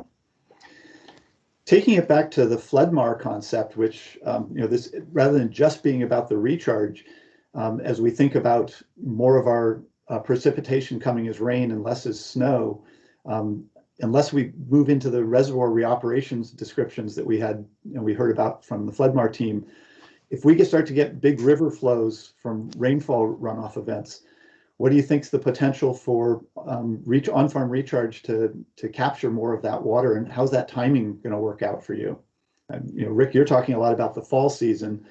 If we're starting to talk about rainfall runoff, we're talking more into the spring. How's that going to line up with your cropping systems? Well, if we have for your trees, about the end of January is the latest I'd want to have some wet orchards, because the trees are waking up that time. Buds are starting to swell. Certainly vineyard, it's ideal time. So that would be the consequences on those. We'd work around those. Your different cultural practices, maybe, as far as your pruning, vineyards, you'd have to prune earlier so that you are in a position in the dead of winter to do more on-farm recharge. And as well as some of those in our district are going to concern basins as well that we're purchasing, operating, and building to get that are near the conveyance systems where water's readily available in a short amount of time. Mm-hmm. Yeah. Yeah, we have seen that. We have flooded almonds well past bloom. What you run into, you have a difficult time getting the sprays on you need at the time. So you may need to take a break, and you may need to, I've got some ground in a very water-rich area, and we get water once a month. And if available, we turn around and we ask for more water. We flood, we take a little break, get any spray on, and then come back and flood again. So we bump the irrigation, give it an extra irrigation where it really isn't needed. We know that water is going to continue to the aquifer. A small amount of it will be used by the trees, but the majority is going to head down. So I think if you can maybe take breaks in between, dry out the ground, get the work done you need. And I've always heard nobody wants to flood almonds during, once your leaves are out, because if you get a wind, you have a big sail, you can push these trees can go over on you. We've done it on younger, on 6-7-year-old trees, and we did not have we didn't lose trees, which surprised me. You know, like I say, we're in an area that is groundwater pumped, and we know how important groundwater recharge is to the area. So it's like, you know, if we don't do this, those trees aren't going to be standing anyway. We're not going to have the water to keep them alive. So I think you take a break in between. We also have 400 acres. It's dedicated recharge basins that we put on farm, but dry years we farm them. You know, we may have carrots, tomatoes, whatever, but we'll delay putting up beds in those areas if we think there's a possibility that we may get floodwater, and then plant them later as late as we can. We'll have a cutoff date, but I think if you really want to do it, you'll push the limits if it means you're going to continue to farm. And Don, you bring up an important point here that having some annual crop ground is really important for that later season water capture. If everything was in orchards, and other growers are a little more skeptical about putting water on later in the season, then having annual ground is another way to do that, or recharge basins. And, no question. Yeah, we grow a lot of tomatoes and a lot of vegetable crops, and we find ways to make it work. We find the fields that won't be planted until later in the season, and we'll border them up, and we will flood. Yeah. It seems that the trend has been towards the perennial crops because of their value, and yet if as we heard earlier, if water is going to be fought over, then that land that you can put water on for recharge may have increasing value besides just the annual crop that you grow during the summer. You know, maintaining some of that annual ground, resisting the perennial, 100% coverage may be an essential piece of our future farming operations. What do you guys think about that? Yeah, I mean, we intentionally don't put all our beds up. I mean, we can't sit back and wait.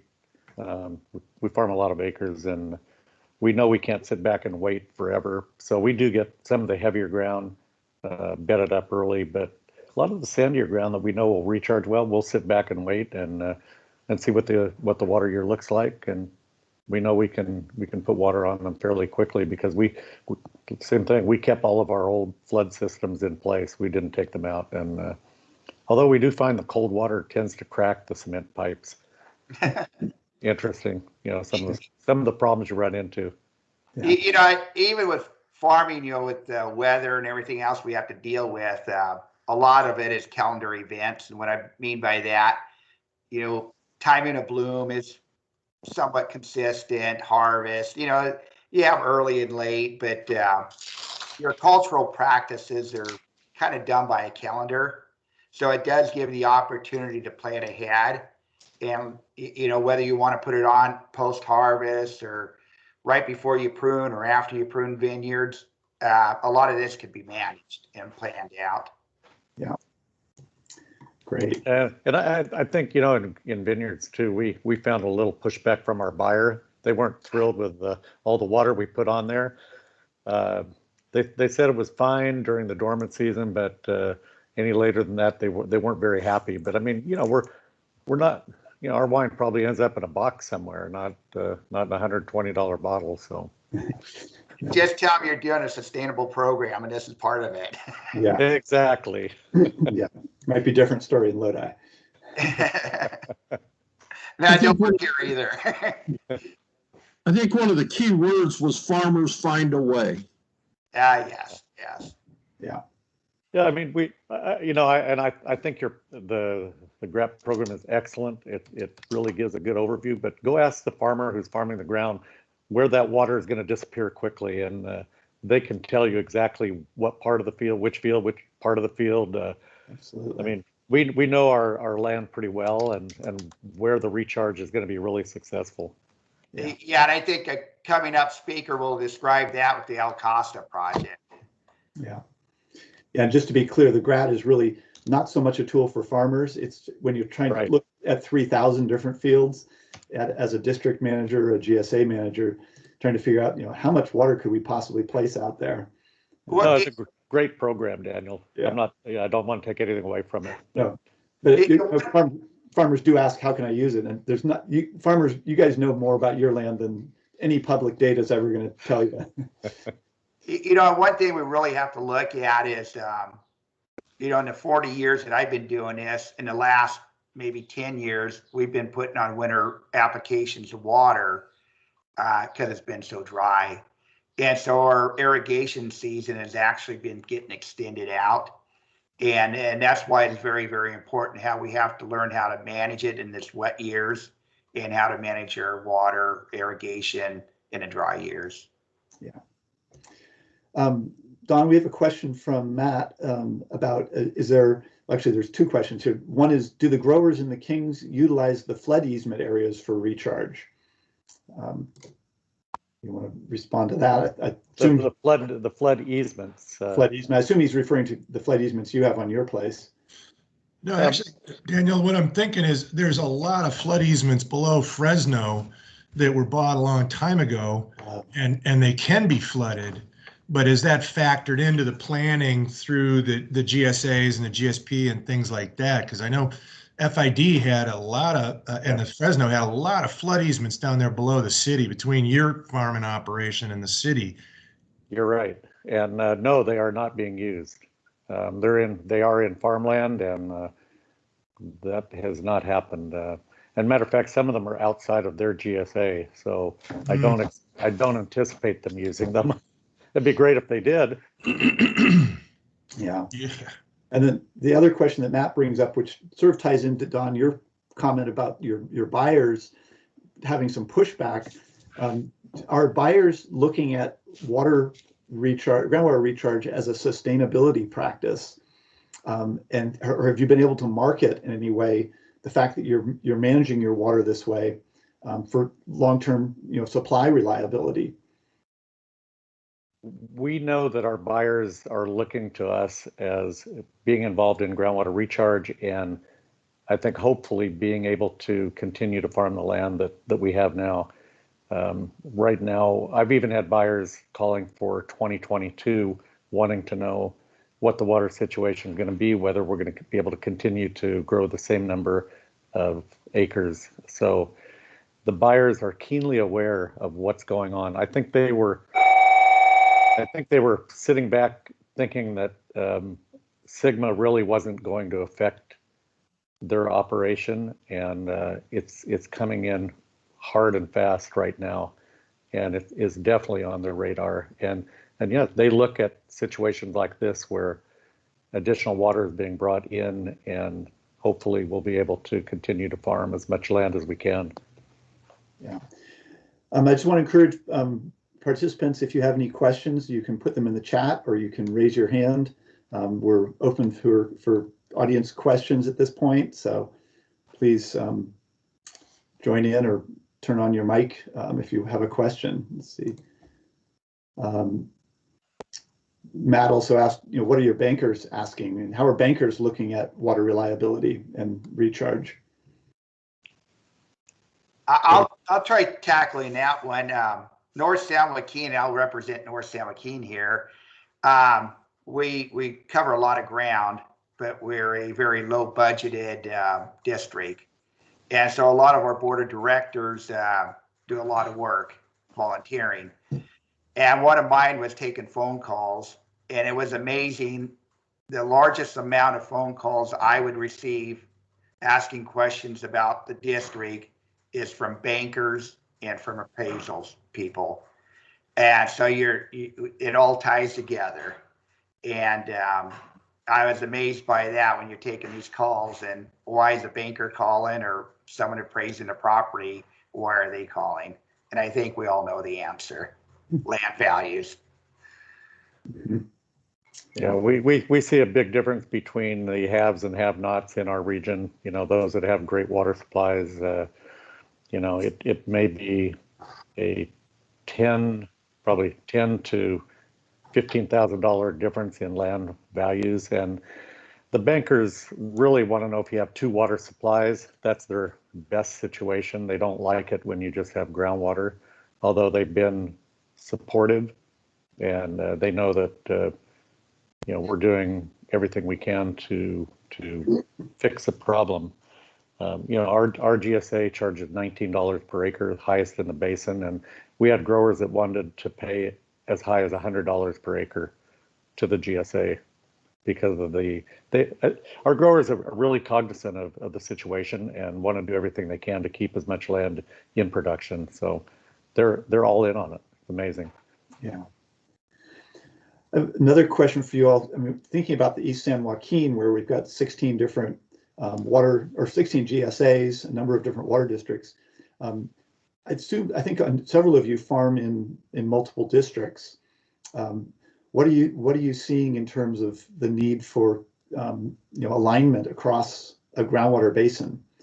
Don, you're paying 19 in one location. I don't know what how the next district over that you farm in works, but do you guys have any comments on trying to bring the GSAs together around a single GSP? And as a farmer, what would you want from them? Yeah, that's a loaded question, Daniel. We do have different rates. We farm in 5 different GSAs, and some there's actually no charge. Others there's a $9, $10 charge. Others are already putting out pumping allocations that'll probably kick in next year, and it's the reality is hitting. There's absolutely no question. I mean, I have neighbors that have purchased additional ground to have to be sure that they have an allocation of water to grow the crops they're currently growing. It would be nice if we all work together, but you do have differences within the basin and within the state that kind of preclude that. Yeah, and we farm ourselves in different irrigation districts, but we also farm in different counties. Matter of fact, at one ranch, on the south side, it's one county. On the north side, it's another county. So you're dealing with different scenarios there too. But I think the long term is how all of us in agriculture could work together and figure out how to manage your water. Yeah. Okay. See, do we have any other questions coming in? Let's just see. Anybody want to just unmute and ask a question here of these guys? We've got a quiet crew today. Oh, that's okay. Yeah. Okay. Well, any parting comments or thoughts from any of you guys on the panel, regardless of questions? Anything you want to add as a wrap up? One of the things that as we move forward, it's working with other regulators, and a good example, we were doing some summertime recharge with the irrigation district, and we got a call from a mosquito vector concerned about mosquitoes. So it's not just one agency, and this agency is how do we accommodate all of them and satisfy their needs. Right. Yep. Yeah, I'd just like to say, we're starting from zero with infrastructure. Any and all grants, DWR, State Water Board, have really been helpful in coming up with solutions for areas like ours. We're probably the target of the state for groundwater, and we have a lot of hard challenges. And so any additional monies that can be moved into supporting GSAs would really be helpful. Yeah. Support the bones. Yeah. Right. Well, I think I'll make the observation of the great unintended consequence of agricultural water conservation, and everybody going to drip and getting away from flood and getting on groundwater away from surface water. We did so well at this, going from 60 to 80% irrigation efficiencies, and we didn't think, and I've been saying it for 30 years, you got to think district efficiency, not just on farm, because all that applied water was going to the groundwater basin that wasn't consumptively used, and your consumptive use hasn't changed, not with the same crop. It's just the amount of water you percolated. And it is the great unintended consequences of the last 25 years. That and the idea, I mentioned local control. and local control when it comes to water management in terms of this with conjunctive use and the concepts we're talking about here is really grower management and on-farm, agronomic, cultural practices and water management practices. Bottom line, it ain't going nowhere without the growers deciding to do something. And that's why one of my biggest constraints was grower acceptance. So, man, I really appreciate you guys that have blazed the trail and are doing this and are coming around and willing to talk to us about it. So I can't thank you enough. I really can't. And with that, what's that? Go ahead, Rick. I said, thank you for the opportunity to give our perspective. No, it's really important. You guys have been the leaders in this, so all three of you. Yeah, I took on nitrate management in the Salinas Valley in about 1990, and I put it in the hands of the growers and said, "What you tell me what we do." And I realized when you point out the problem, and we did a lot of good science, we did a lot of good economics, we worked with the irrigation companies, all the growers, the fertilizer industry, and they were the ones that came up with the management plan. We're doing it long before the Irrigated Lands Regulatory Program. So you realize, growers really know. It's the show me mentality. And with these pilot and demonstrations and the stuff that has gone on farm, and Don, you were doing it before anybody was even asking you to or offering any money through Equip or anything like that. So I mean, you kind of blazed a trail with a lot of this stuff. And I've just seen it time and time again. When you give the information to the growers and you get that buzz going and you throw a barbecue to do this workshops and seminars, it's going to get traction. Yeah, we've always brought the taco truck when we had Sustainable Conservation partner with us with our outreach, and we had a huge crowd show up. Yeah. I was at that one. It was really good. Great. Well, thank you guys. Again. Yeah. And I'm going to ask my panel to turn on their mics and turn on their cameras, and we'll set up. That'd be Dave Simpson, Bob Holmes, and Scott Moody. If you would join us here, and hopefully our panel is as successful as this one. Thank you. Where are you, gentlemen? Oh, we've got the whole Stockton East crowd over there. And there's Bob, SSJD. Thank you, sir. And I think we're only missing Dave Simpson. Well, can you hear me? I can hear you. That's a step in the right direction. This says my camera's on. Oh, there you go. We got you. Okay. Well, and again, these are board members or GMs for water districts. They're also GSAs. And the focus was to really get some perspective of the people that are in the elected and the leadership roles to try to move all of this forward to implement everything that's in the GSP. And we recognized FloodMAR and spreading as an opportunity, but we didn't really have the specific projects. It said, here's the water down these canals, existing or expanded or new canals, to what ground and to what growers that can take advantage of this. And it is Danielle and the GRAT tool show, it is an interplay between, you tell me how much acres I can spread water on, we can find the water necessary to get on there that recognizes the perk rates. I mean, we can engineer this stuff. And that's why I emphasize grower, and GSA and basin scale, and bringing it all together. So our panelists today are Dave Simpson, North San Joaquin Water Conservation District board member and prior NRCS guy. So he really knows the ag industries. Bob Holmes with South San Joaquin Irrigation District, also a grower. And as I mentioned, Scott Moody, the GM of the Stockton East Water District, who overlies a big part of that 1 to 2 million acre feet of storage that I talked about.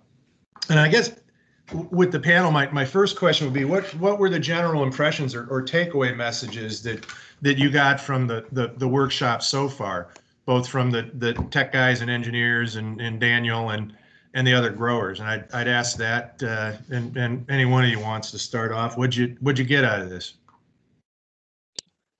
I'll jump in. For me, in the district that we're in particular, we need to be opportunists and to just rely on what has been traditionally done, deliveries from the irrigation district, it's just not working in our district. We have groundwater overdraft on a similar scale to what we heard earlier, about a foot a year. And for us, we're always looking for something new and different that we can try. Joe talked a little bit about the Costa Recharge project, which was a demonstration project. We're also working on one with East Bay Mud. And I saw there's a few of you on there. We call it the DREAM project, which is just another acronym. But it's a demonstration project to do in lieu irrigation during the season. But I think our biggest opportunity is going to be to capture these flood flows and use them. We don't have a whole lot of infrastructure to do it, but maybe we'll find some grants that will help us do it. So somebody else take it away. Yeah, Bob Holmes here. I enjoyed the presentation very much, and it's kind of enlightening to see some of the problems that the recharge issues bring on farm. Water availability, timing, soil types, cropping pattern are pretty significant issues on when and where we can recharge water on farm ground. So I'm wondering if we, in my particular area, if we could maybe focus on recharge basins a little bit more and stay off the farm ground. But that's something for us to work out. But it's very, very informative presentation so far. Thank you. Excellent.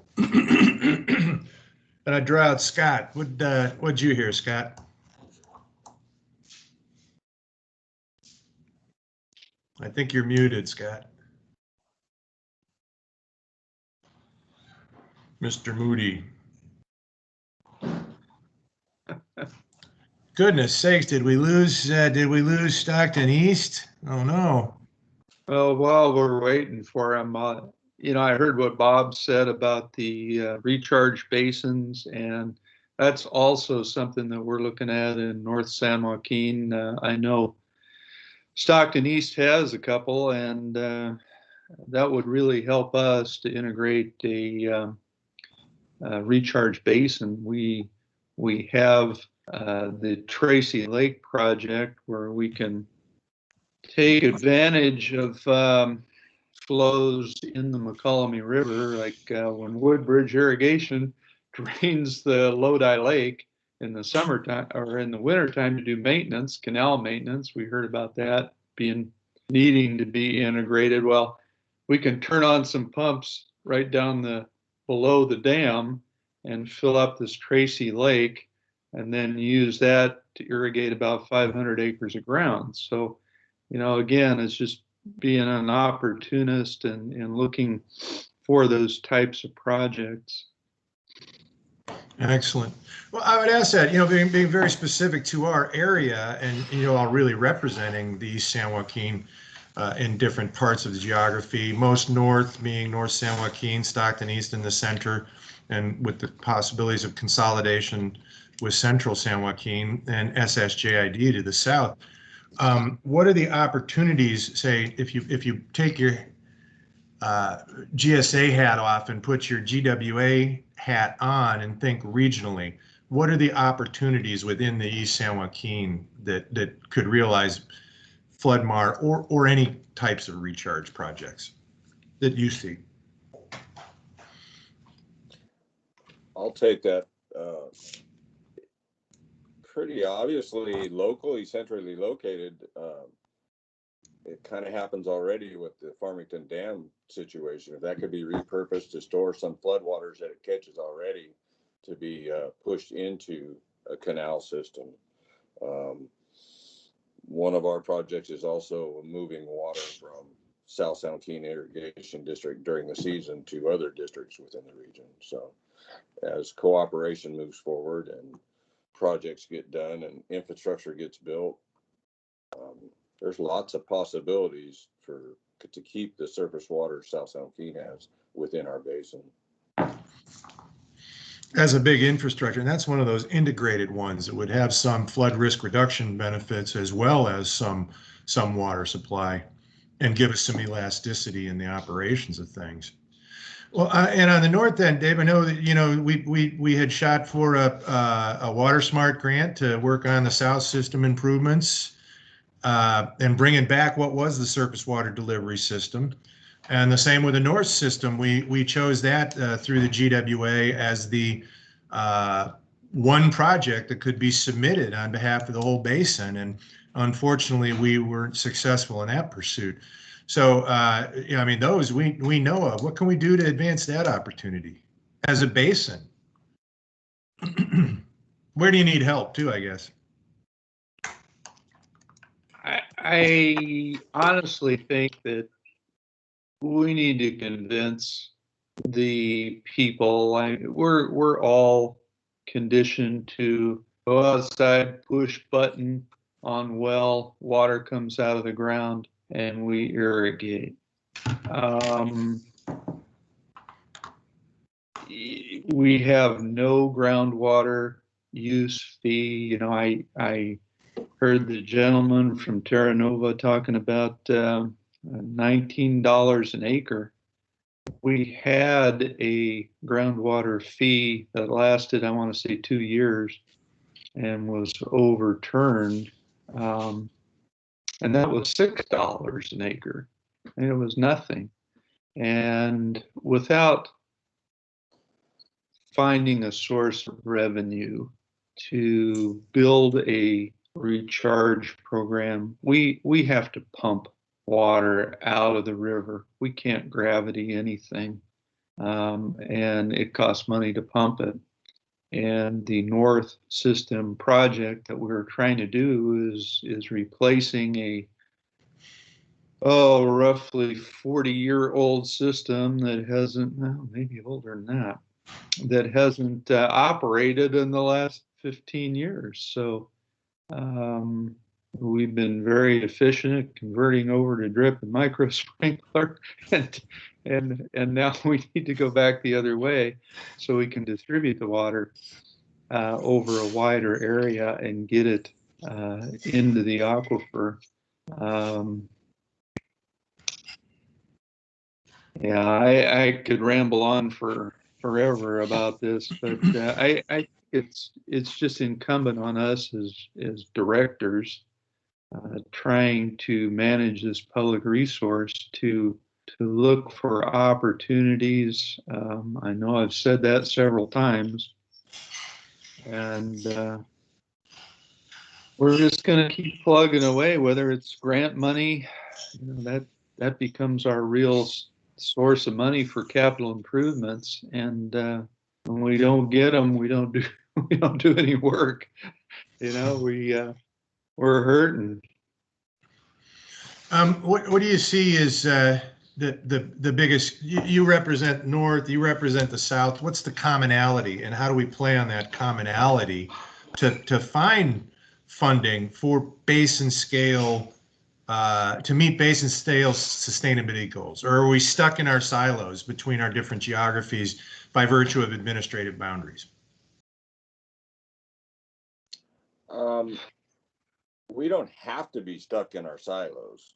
There are lots of differences across San Joaquin County, and I've been a proponent of that since I've been involved with the GSP planning process.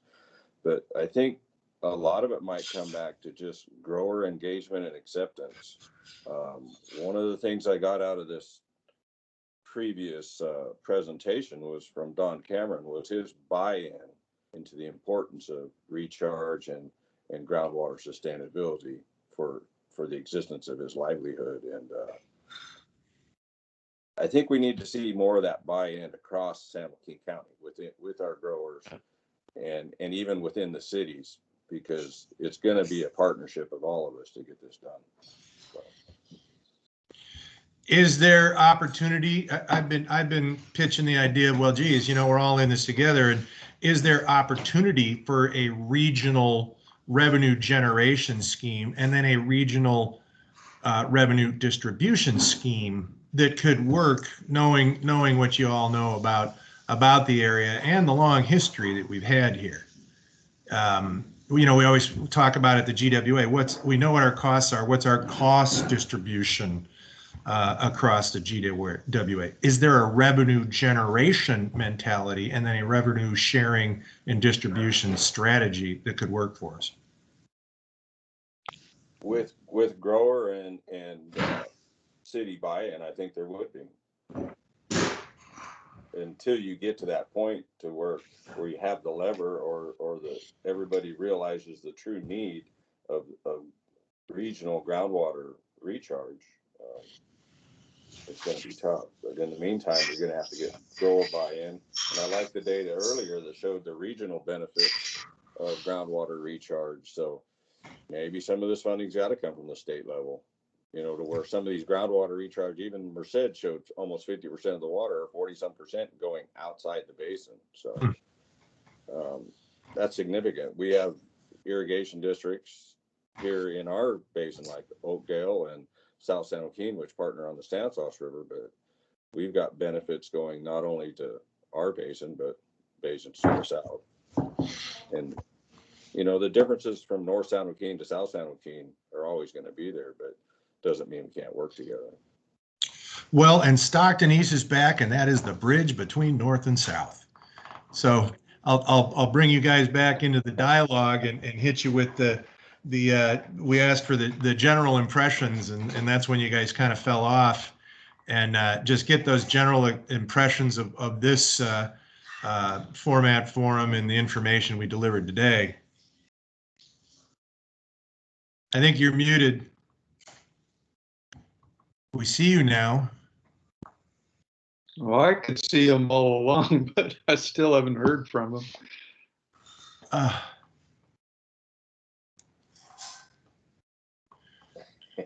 Well, I'll keep going on what Bob said there.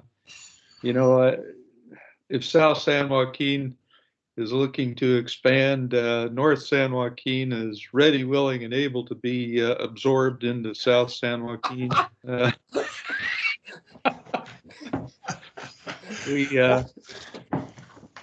We'd be glad to buy your power and your water. We just got to figure out a way to get it here. Well, this is perfect. We can talk all kinds of smack and make all kinds of commitment for Stockton East, and they can't even argue with us right now. No, Stockton East has been an excellent partner for us to work with. They help us out quite a bit, and we share a common border, and we like to think that they're a bigger part of the groundwater overdraft problem than we are, but I think we all know better. We look at the cropping patterns, and we like to say, well, that's all cherries and walnuts out there, so they're using more water.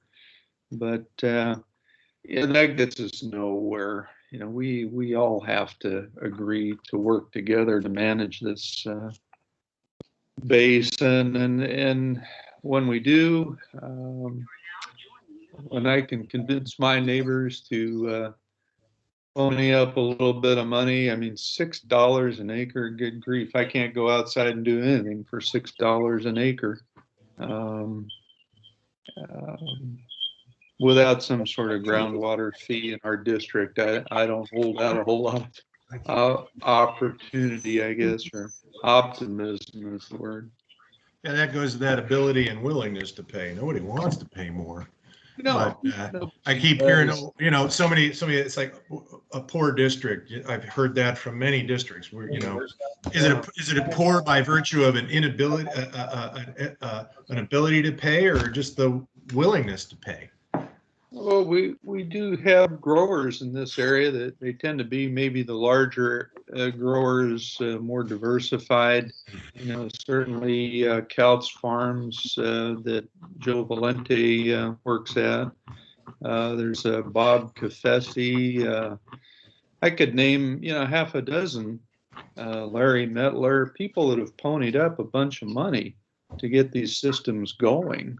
Where they're saying, okay, $50 per acre for 10 years, sign on the dotted line and let's make this happen. And that's the only way we were able to rebuild our South System pumping plant. But overall, the growers who don't have immediate access to that water out of the pipeline are the ones saying, nah, I don't think so. I'm not going to get any benefit out of it. And you say, well, okay, I'm a newcomer. I've only been farming here for 39 years, not 40 like Don. But, I've seen the groundwater table drop a foot a year. And if we don't do something, we're all going to drill new wells and we'll all get to 250 horsepower motors. And at that time, I'll be on the beach in Hawaii somewhere. I won't be here.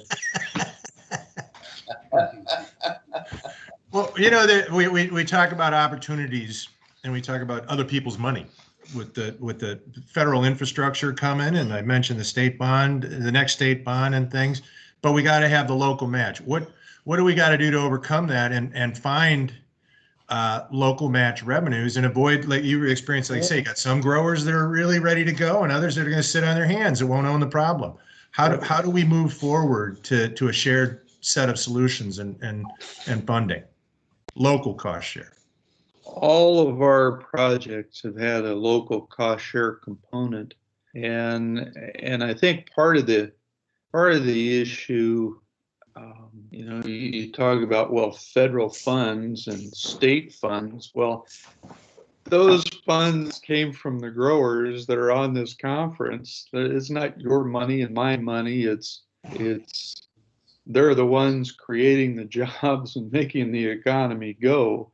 And I look at it as it's just trying to fix a problem, no different than fix a pothole in a road. It's just something we need to do. As if we want to continue to have healthy communities in the Central Valley, agriculture is our big industry, so we need to get behind it and support it. Yes. I would ask this question too. Other areas are looking at the opportunities for water marketing, transfer sales, and the price point between wet year and dry year supplies is really clear.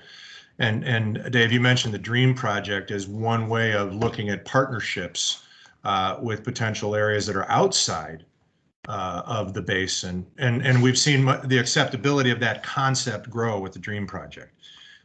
We see the opportunity for all over statewide, ag water remaining cheap by participating with urban water that has a higher reliability need and definitely much higher price points. Do you see opportunities or any openness to considering those kinds of water marketing, sales and transfer? And I know, Bob, you guys have moved some water to the urban areas and with Tracy, and I know Woodbridge has done some things, Stockton's doing some things. What are our opportunities there for the bigger picture, conjunctive use, groundwater banking, and storage? Not just storage for, say, achieving stability, but banking to use our storage asset and to use water assets to play the difference in those price points. Well, that's a long ways from FloodMAR, isn't it? Yeah. Well, maybe not. If you had to fund a whole bunch of canal infrastructure and you knew we had water banks that would generate revenues to build that canal infrastructure, but it was high price points and say we didn't have the ability to pay $80 an acre or some dollar per acre foot, but you knew you could look at different revenue schemes that would allow us to build those facilities and maintain local control. Is there any view that that's an opportunity, or is that still a big scary no-no? I would view any opportunity as a good opportunity with an open mind. One of the things I think we face here at South San Joaquin is we have surface water and we have to report beneficial use of that surface water. And to the cities and farms that we serve, that's all very well and good. But when it comes to using our surface water for groundwater recharging and possibly groundwater banking, it gets to be a little bit of a gray area. So, Well, as long as the surface water asset, and I see the state board as a constraint to this in terms of groundwater recharge being a designated beneficial use. That's a big sticking point for us at our end of the county. Yeah. So the FloodMAR projects, I'm sure, you know, on a much lower level, you can get some grower acceptance. There's lots of areas that could happen on localized farms without a lot of cost. Yeah, that's that storage and recharge benefit versus what the state board calls an extractive use. And if we focus on our own backyard and getting water in the ground and going with the motto, any water in the ground is good water, and it moves to sustainability, but it doesn't, without tracking, say, pre-14 rights that get banked and can be used and marketed and generate revenues for your district, say. It's complicated, and I'm not sure how to help facilitate these dialogues as we move forward, but I think we need to. One of our customers, the city of Tracy, already does groundwater recharge with water they purchase through from our water treatment plant and pulls it out at a later date. So, are you guys online, Stockton? Yeah, I think we are. There you go. Good. So actually, it's actually a really good segue, which is one of the main points that I wanted to bring up after listening to the presentations, which I thought were very, very good, in that we're planting those seeds hopefully in some growers' minds to partner and create these groundwater banking or groundwater recharge opportunities. But what you were just talking about, Matt, and Bob himself, was something that I wanted to touch on, which is the right to divert. And especially from a district perspective, I mean, you know, riparian aside, for the individual grower, but for the district itself, you know, that's something we've been battling for well over a decade, which is, you know, getting groundwater recharge, groundwater banking, getting it declared a beneficial use. And having sat on the Aqua Ledge Committee now for 8 years or so, we've had just a multitude of discussions and trying to figure out, obviously getting a law passed to declare groundwater recharge a beneficial use has been shot down many times. We've sponsored that legislation multiple times. So then we were trying to figure out a way within the aqua community, in the Ledge Committee, to come to some type of agreement where we could define excess water. And I will tell you that people literally got so frustrated they walked away from the conversation multiple times, because we have to remember that water excess or any kind of flood flows that hit the delta, those are the criteria that are being used, the time of year and the amount of water in the delta, for Southern Interest to be able to divert water for themselves. And so anything we do north of delta or in delta that diminishes that quantity of water is something they will fight very fiercely to protect. And I'm not trying to throw any cold water on the, no pun intended, on the subject. I just think that's something we have to keep in mind as we move forward through this, and make sure that we're navigating that potential liability downstream. And I, you know, we kind of kept moving. I'm glad you're back. Just in terms of general constraints and opportunities for FloodMAR. And we've heard, you know, revenue to improve our surface water delivery conveyance. We know there's some water available for recharge, whether it's existing rights. We haven't looked at the possibility of reservoir re-op in a great detail. County's sitting on top of a couple of water rights permits that are for flood water that could be used for this. So I think water available for recharge has a lot of discussion points. It's the conveyance and the cost that I keep hearing is the constraint. And the willingness of growers to accept this as an agronomic practice. And I wonder what you see, you know, Stockton, so I want to leave you guys a little bit more time because you were missing for a while there to talk about, you know, what you see as constraints or opportunities. Again, back to straight FloodMAR or recharge. Well, in normal and above normal years, Stockton East is actually sitting in a fairly good position to be able to use a whole lot more surface water than we're currently using. Obviously, between us and Central, that's something that makes a lot of sense. You know, of course, having had groundwater recharge ponds for several years in conjunction with the SAW group, you know, we're lucky if we get a half a foot a day. in recharge. And so when you start looking at the cost of the ground and the cost of the water and the benefit that you receive as a result of that, we've kind of somewhat turned our focus with regards to sustainability towards, it makes a whole lot more sense for us to go in lieu. The cost for getting growers to use that surface water instead of groundwater is much more efficient, both in dollars and in the amount of water that benefits the basin. It's just dramatically different for us. That's not to say that we're not constantly looking. We have growers that are putting in their own retention basins. We have existing flood control retention basins that could be used. We have some vineyards, not a lot, not like North San Joaquin, but we have some pretty big vineyards that are partnering with us to do wintertime flood. So I mean, it's not to say that we're against it. We're not at all. That is an opportunity that we're always looking for. But for us specifically right now, the biggest bang for the buck to get to sustainability is to use every drop of surface water we could potentially use. Yeah. Do the same facility, you said, the direct recharge with ponds, expensive because of land. Yeah. In lieu is preferred. And once that infrastructure is in, are you guys actively promoting the use of that same in lieu infrastructure to do winter, or are you factoring that into your cost analysis? We are looking at it. Like I said, the vineyards are a much easier sell because the data is there. A lot of the owners that are growers in these vineyards also have vineyards down south.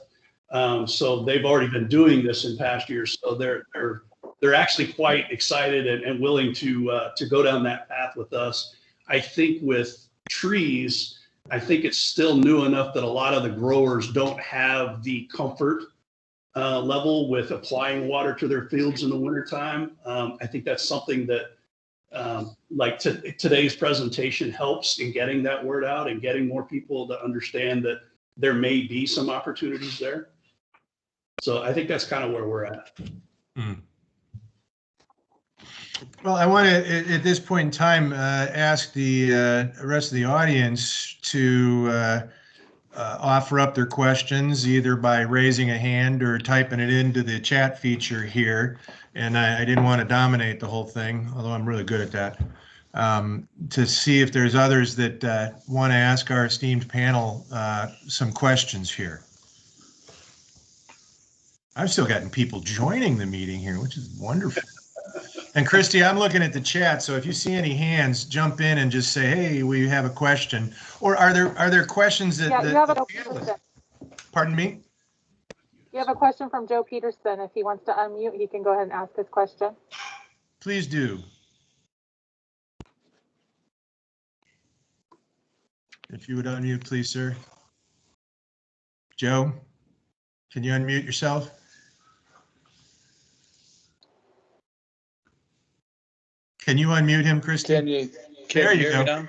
Yes, we can. Thank you, sir.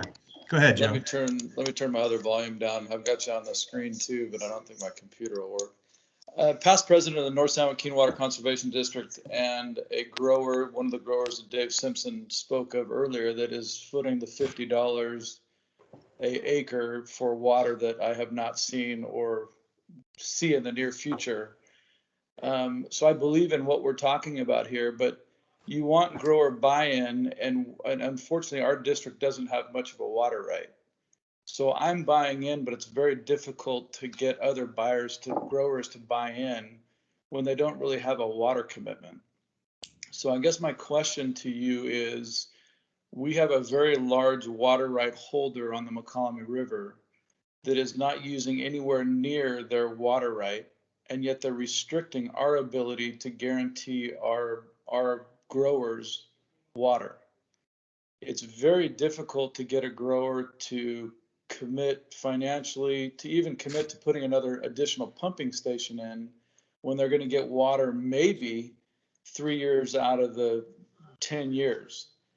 I think it would be very simple if some of that unused water was committed, even if it was only for a term. If it was a 10-year term, that unused water right was granted to North San Joaquin, we'd get a lot more buy-in, and we'd get a lot more water put on the ground, because there are definitely growers that are like myself. I'm not the only one. Believe me, the district has done a great job at garnering, in my opinion, partially fools to invest this kind of money with no water in their hands or available. And so we got to change that. If you want buy-in, I'll get you buy-in, but we need water, and we're not, nobody wants to share the water, and I don't think that's right. I think that's the biggest hitching point with North San Joaquin's district, is that there's a lot of water going down that river that's reserved for someone else, and they're not even close to using. I think they're at half. I don't remember the numbers, so I don't want to say them.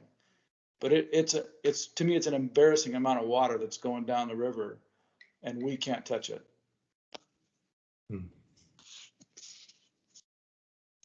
So how do we fix that problem?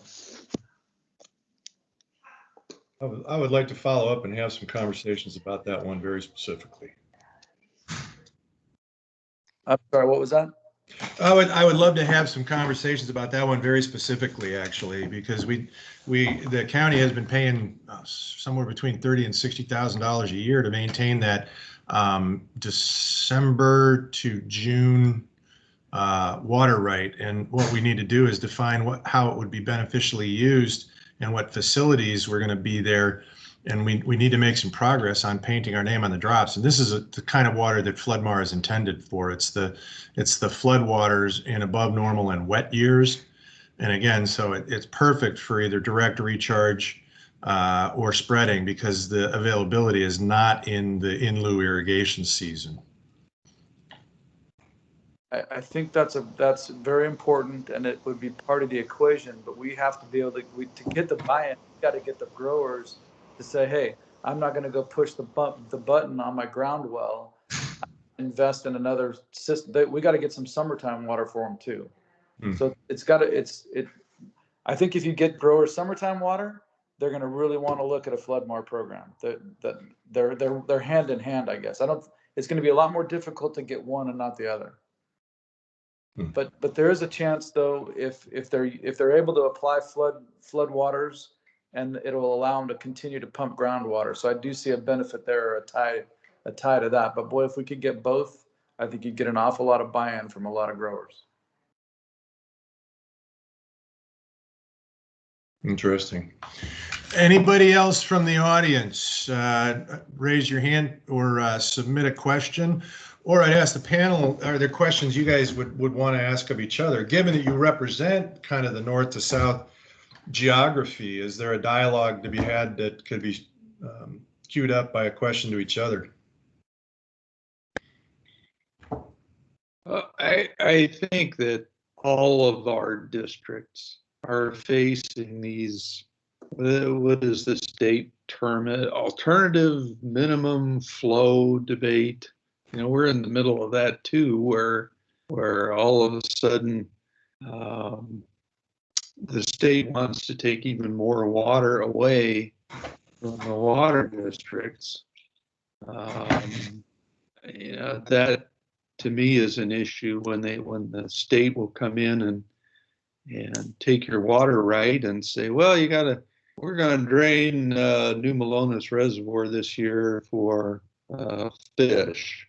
And that's a wonderful thing. I think we all support that, but the research that South San Joaquin has done doesn't really support any benefit from that. So, maybe that kind of gets to Joe's question about, maybe it's time to take a look at some of these water rights, and all we're being pulled in all directions. And the one that seems to lose is the delivery of water for agriculture. Yes. Well, the FloodMAR is, I think, a piece of a much obviously bigger picture. And I think it's a key component. And I'm wondering if any of you have a view of how we might take some next steps in terms of outreach grower orientation, information, education, and I'm always looking for suggestions to do a better job servicing the GWA and how the GWA can do more. And if there's any last words on next steps, more of these kind of things, or direct, one-on-ones, or what would work to get this dialogue going at a deeper level? Well, this is Scott. Can you hear me? Yes, sir. For Stockton East perspective and potentially Central as well, our district has now for well over a decade had a water right application in on the Calaveras and Little Johns for substantial amount of flood flows, 288,000 acre feet on the Calaveras and 260 on Little Johns. And we've been working that issue and making progress. I think from a broader perspective is if that's successful, being able to do that outreach, to partner with the individual growers. As somebody said earlier in the presentation, nobody knows the growers area like the grower themselves. And it's easy to come across as a government entity, and we're from the government, we're here to help, so to speak. But sit down and actually talk to the growers that are in vicinity of where this water could be put to use. They know where you can put it to use, and those are the conversations that we have to have. And it's not easy identifying who those folks are, but I really think that is where the headway can be made. Yeah, I agree with Scott, and there are plenty of challenges for all of our districts, and especially South San Joaquin and Oakdale Irrigation District with the water quality control plan that's being pushed out there, and potentially voluntary agreements. But there's an overlying threat to our current water rights and water supplies, and that's on top of everything else we all deal with on a day-to-day basis. But we still need to stop and look at this FloodMAR project and look at where we can capture flood flows, even though it might only be 3-4 years out of every 10. But even if you're if you're truly relying on groundwater, we need to get everybody bought into the idea of recharge at any and every opportunity we can anywhere in our groundwater basin. So Appreciate that. And I appreciate everybody taking the time both to attend and to participate directly and get up in front of our peers and everybody to dive into some of this. And it's challenging conversations. They've been going on a long time, but I'm a real believer that timing is everything. And I just feel like we're coming to a place where we got some hard choices, but we also have an opportunity to control our destiny. And I think all the leadership here has been shown with a lot of other very good ideas. And I'd say if there's any closing comments that you all wanted to make, and we're coming up on our noon hour, and I wanted to give you one more chance to depart whatever wisdom before it becomes that backstairs wisdom. And I'll open that up again to each one of our panelists.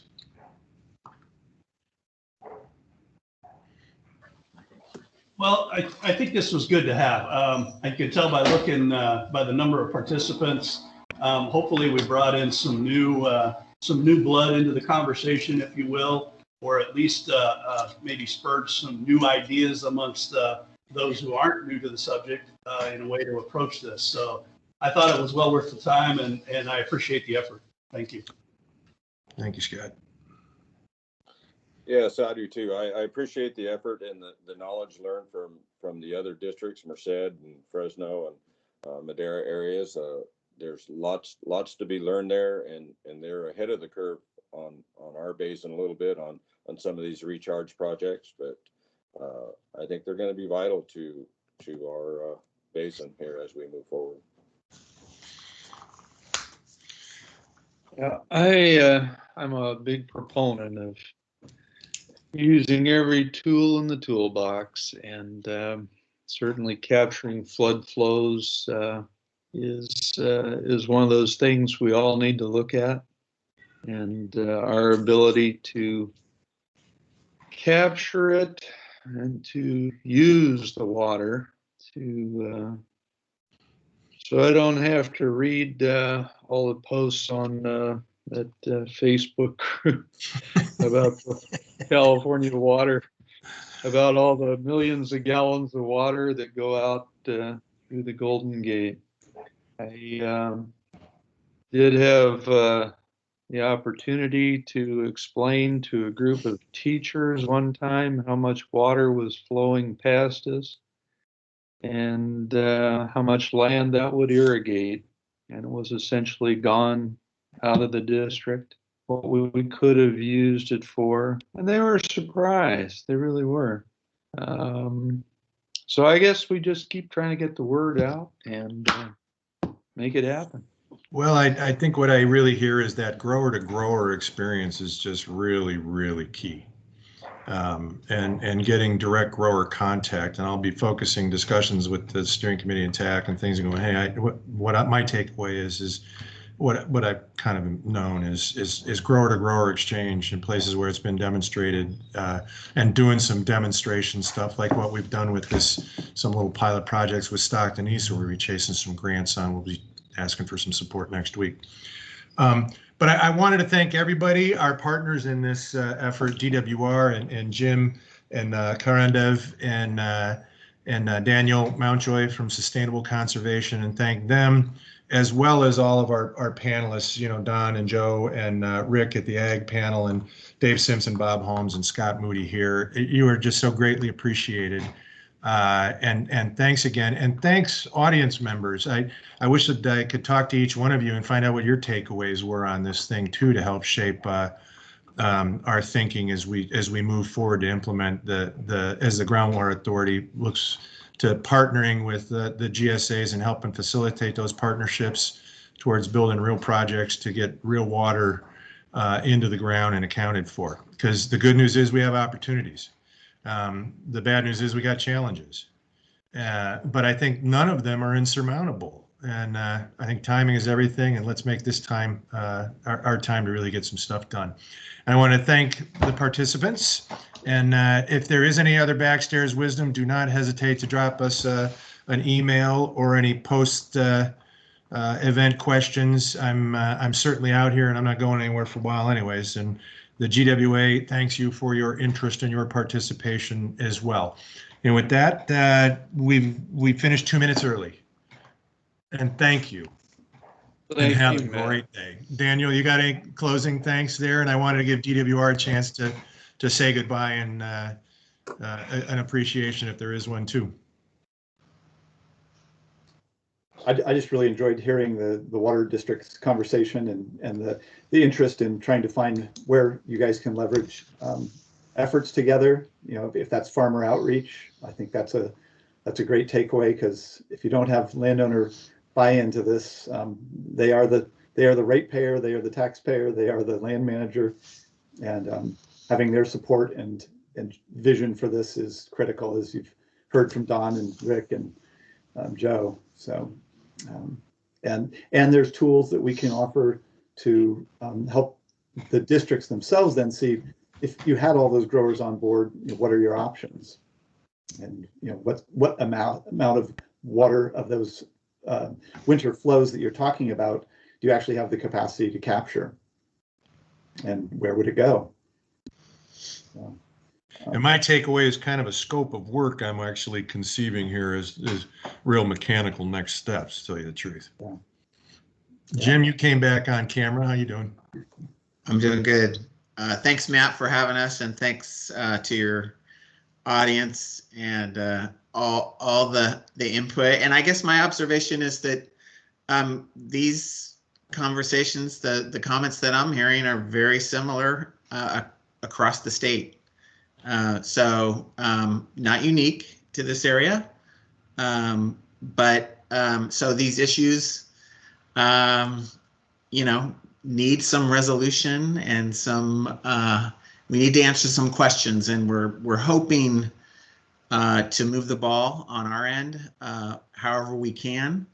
And so I really appreciate you staying connected with us. over time and help us to hopefully help us to help you get a cohesive message about how this can be accomplished in ways that are ultimately feasible. Great. And with that, everybody enjoy their lunch. Oh, Fernanda, have you got a closing remark? I just wanted to thank everyone for this opportunity. It's been great just learning from this conversation. I think I've spent a lot of my time. I mean, I guess I'm the young blood coming into the water resources field and spent a lot of time just doing a lot of technical analysis. And it's been an amazing opportunity just to hear from the growers community and folks with, you know, I'm not even that age yet with the amount of experience that you guys have there. So this has been just wonderful. Thank you for letting us be part of this conversation. All righty, it is now 1 after, and we've gone over. I was really intent on trying to get to our deadlines. I want to thank all of our speakers too for helping us stay on track. And you all have a great day. And thank you again. Thanks, Matt. Good job. Thank you. Matt. Thanks.